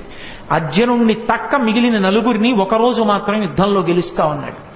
అర్జునుడు దూరంగా ఉండడం చూసి అభిమన్యు కుమారుడు పద్మవ్యూహంలోకి వెళ్తే సైంధవుడు నలుగురిని, ధర్మరాజు, భీముడు, నకులుడు, సహదేవుడిని నలుగురిని లోపలికి వెళ్లకుండా చూసి అభిమన్యుడు చచ్చిపోవడానికి కారణమయ్యాడు. అందుకనే సైంధవుడిలో అడ్డుపడ్డాడంటారు. రాత్రి శిబిరానికి తిరిగి వచ్చినటువంటి అర్జునుడు ఏడిచాడు కొడుకు చచ్చిపోయాడని. ఏడిచి మీరు నలుగురు ఎందుకు వెళ్ళి రక్షించలేదని అడిగాడు అన్నల్ని. సైంధవుడు అడ్డుపడ్డాడు, అతనికి వరం ఉందన్నారు. తొందరపడి ప్రతిజ్ఞ చేసేశాడు. రేపు సూర్యాస్తమయానికి నేను సైంధవుడి తల తరగకపోతే నేనే చచ్చిపోతానన్నాడు.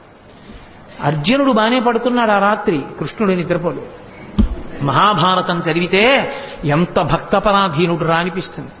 ఆఖరికి అటు ఇటు దొర్లుతూ ఉంటే సారథి దారుకుడు వచ్చి పిలిచాడు. ఎందుకు అలా ఉన్నారని అడిగాడు. ఎలా నిద్రపడుతుంది? తొందరపడి ప్రతిజ్ఞ చేశాడు. ద్రోణాచార్యుల వారు తక్కువడా? అర్జునుడినొక్కడిని ఆపేస్తే చాలు, రేపు ఖచ్చితంగా అర్జునుడు చచ్చిపోతాడు. ఆత్మహత్య చేసుకుని ప్రాణం వదిలిపెట్టేస్తే గెలుపు కౌరవులది. రేపు సైంధవుడు అర్జునుడికి చిక్కకుండా చూడడం ఎలాగో ద్రోణుడికి తెలుసు. ద్రోణుడు వ్యూహం పన్ని ఎక్కడో దాస్తాడు సైంధవుణ్ణి. యుద్ధంలో అసలు అక్కడ దాకా వెళ్ళడం కుదరదు. ఎందుకంటే ద్రోణాది వీరులు ముందే ఉంటారు. స్వర్ణ కవచాన్ని అభిమంత్రించి కట్టాడు దుర్యోధనుడికి. వెళ్ళలేకపోయాడు అర్జునుడు. వెళ్ళలేకపోయి ద్రోణాచార్యుల వారే పెద్ద పర్వత శిఖరంలో ఎదురుగుండా నించుని శకట వ్యూహం పన్నాడు. శకట వ్యూహం పన్ని లోపల ఎక్కడో చిట్ట చివర దాచేశాడు సైంధవుణ్ణి. పొద్దున్నైపోయింది, మధ్యాహ్నం అయిపోయింది, పొద్దు ఒరిగిపోతోంది. యుద్ధం చేస్తూనే ఉన్నాడు. ఎక్కడికో వెళ్ళాలి, ఇంకా మొదట్లో ఉన్నాడు. వ్యూహాన్ని ఛేదించనే లేదు. అయిపోయింది, సూర్యాస్తమయ వేళ అయిపోయింది. సైంధవుడు సంతోషపడిపోతున్నాడు. అమ్మయ్య, ఇక అర్జునుడు నా దగ్గరికి వచ్చే అవకాశమే లేదు, నేను చచ్చిపోనని.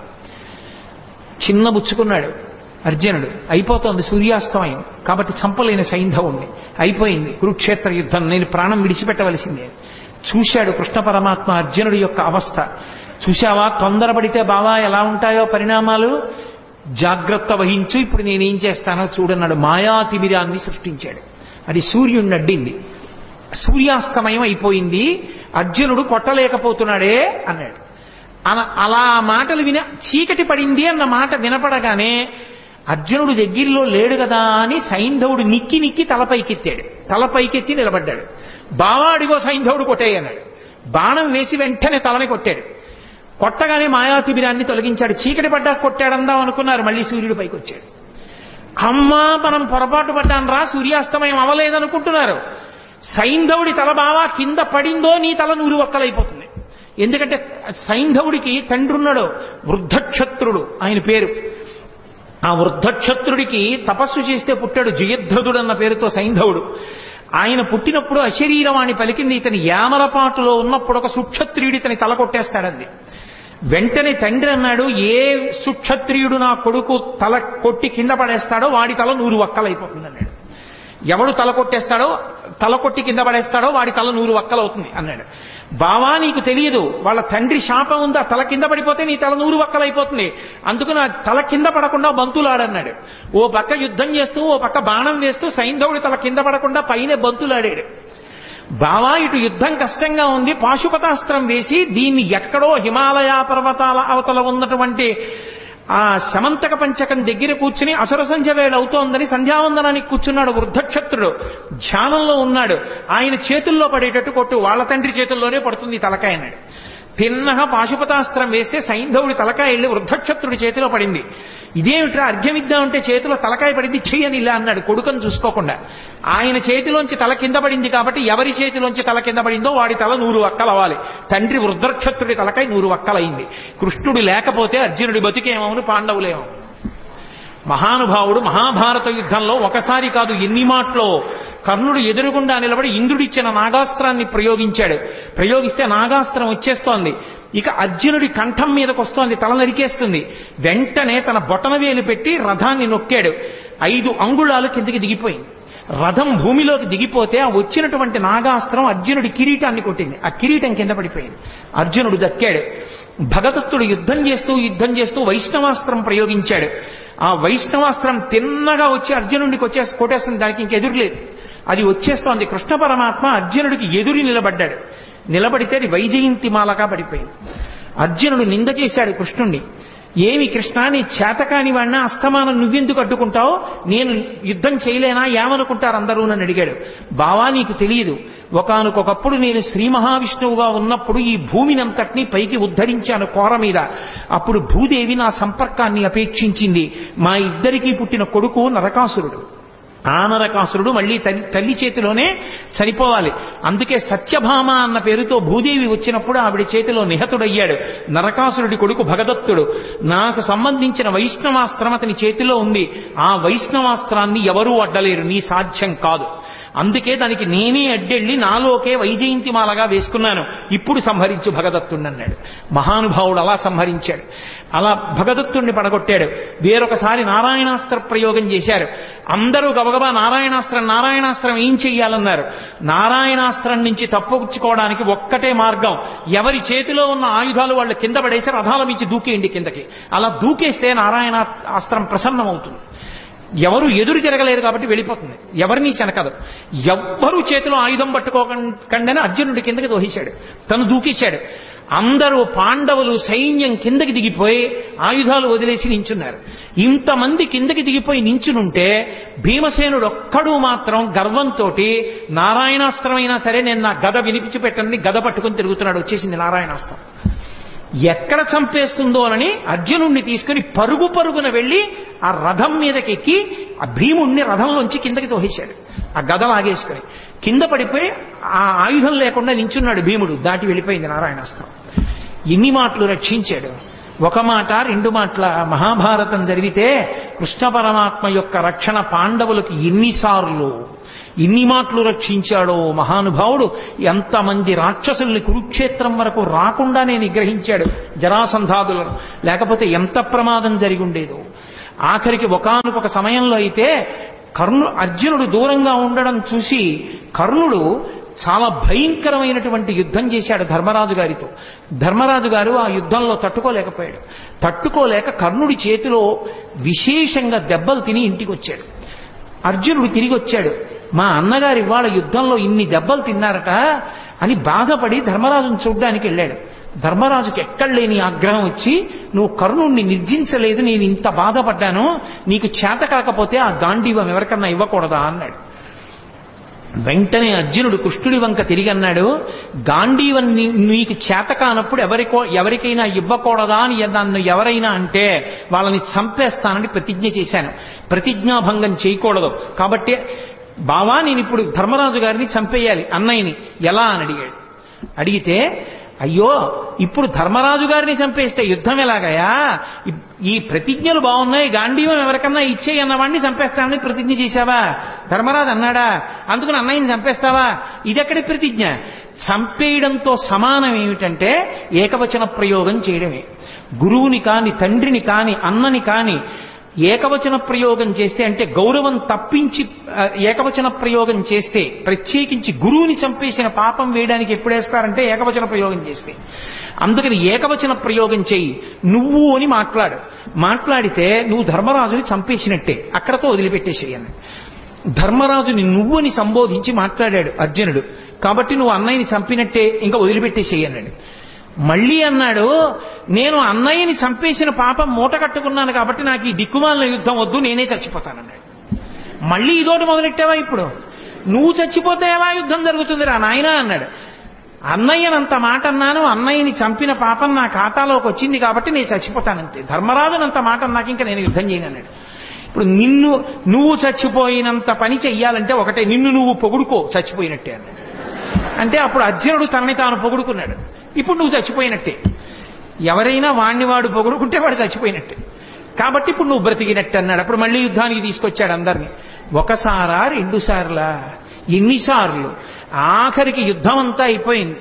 యుద్ధం అంతా అయిపోయిన తర్వాత నదీ తీరానికి తీసుకెళ్లి రథాన్ని నిలబెట్టి, బావా నీకు సంబంధించినటువంటి యుద్ధ పరికరాలన్నీ తీసుకుని రథం దిగి దూరంగా వెళ్ళిపో అన్నాడు.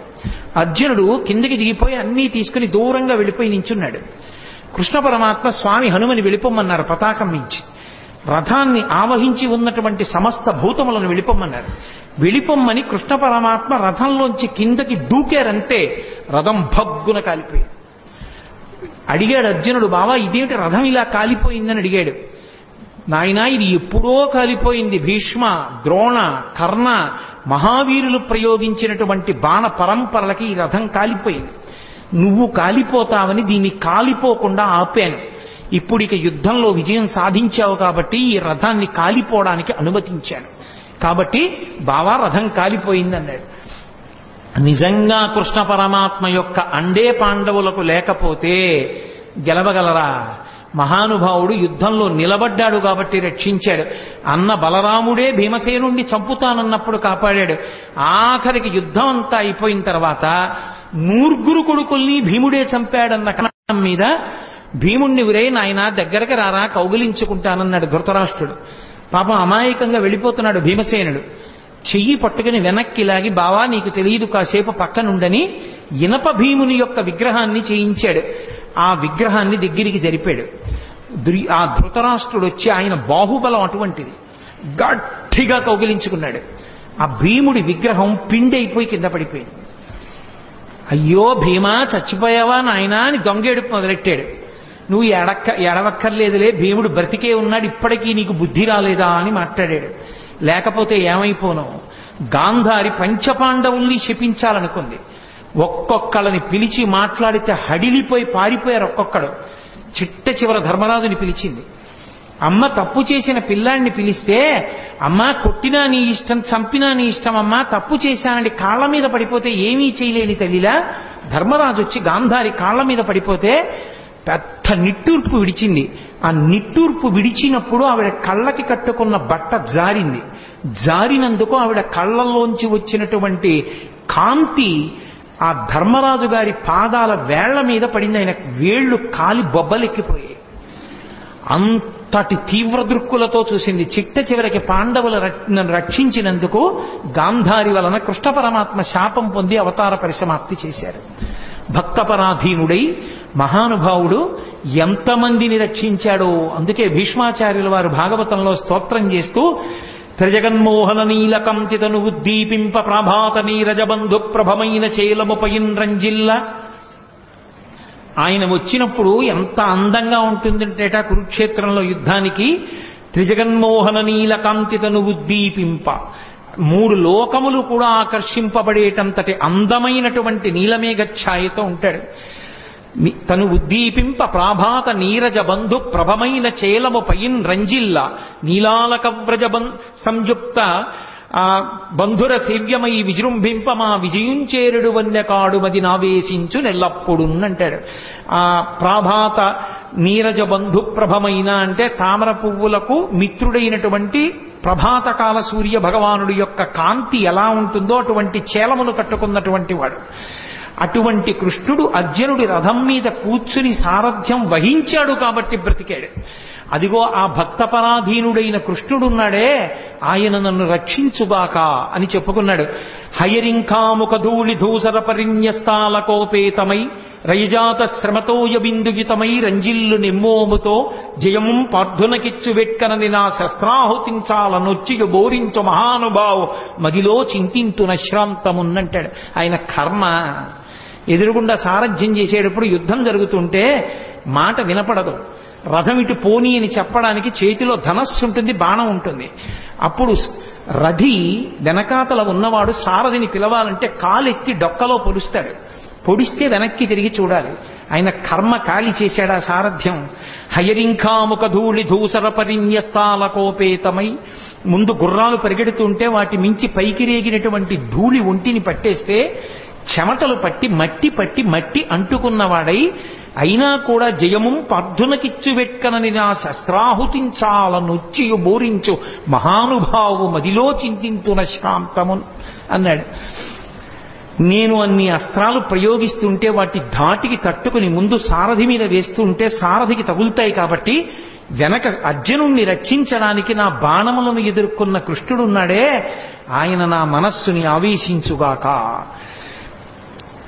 అలాగే మహానుభావుడు ఒక సూర్యుండు సమస్త జీవులకు తానొక్కొక్కడైతోచు పోలిక ఏ దేవుడు సర్వకాలము మహాలీలన్ నిజోత్పన్న జన్య కదంబ హృత్సరోరుహములన్ నానా విధానోరూపకుడయ్యొట్టు ఈశ్వరుని ప్రార్థింతు నశ్రాంతమున్ అంటాడు. ఒక్క సూర్యుడు ఒక్కొక్కళ్ళకి ఒక్కొక్క సూర్యుడిగా కనపడినట్టుగా ఉండి అందరినీ రక్షించేటటువంటి పరమాత్మ రాశీభూతమై కృష్ణుడిగా అర్జునుడి రథం మీద కూర్చుని యుద్ధం చేశాడే, ఆయన మమ్ము రక్షించుగాక.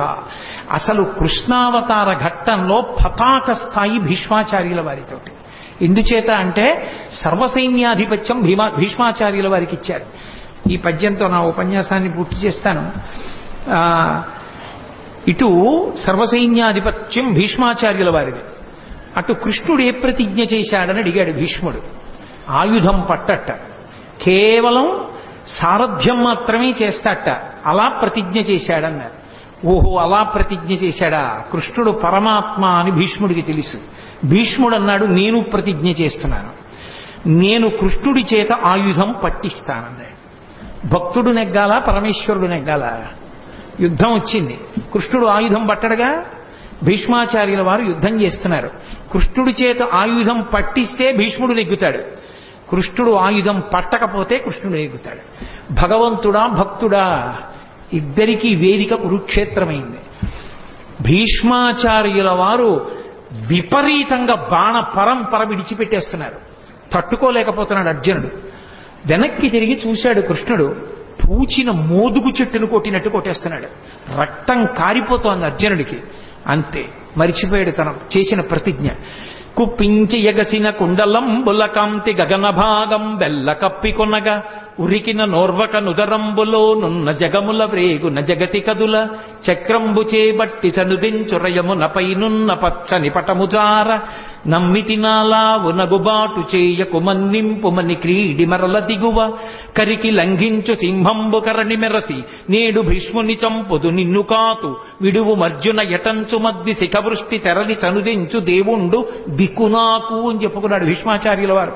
ఎవరు నాకు దిక్కు అంటే చెప్పాడు.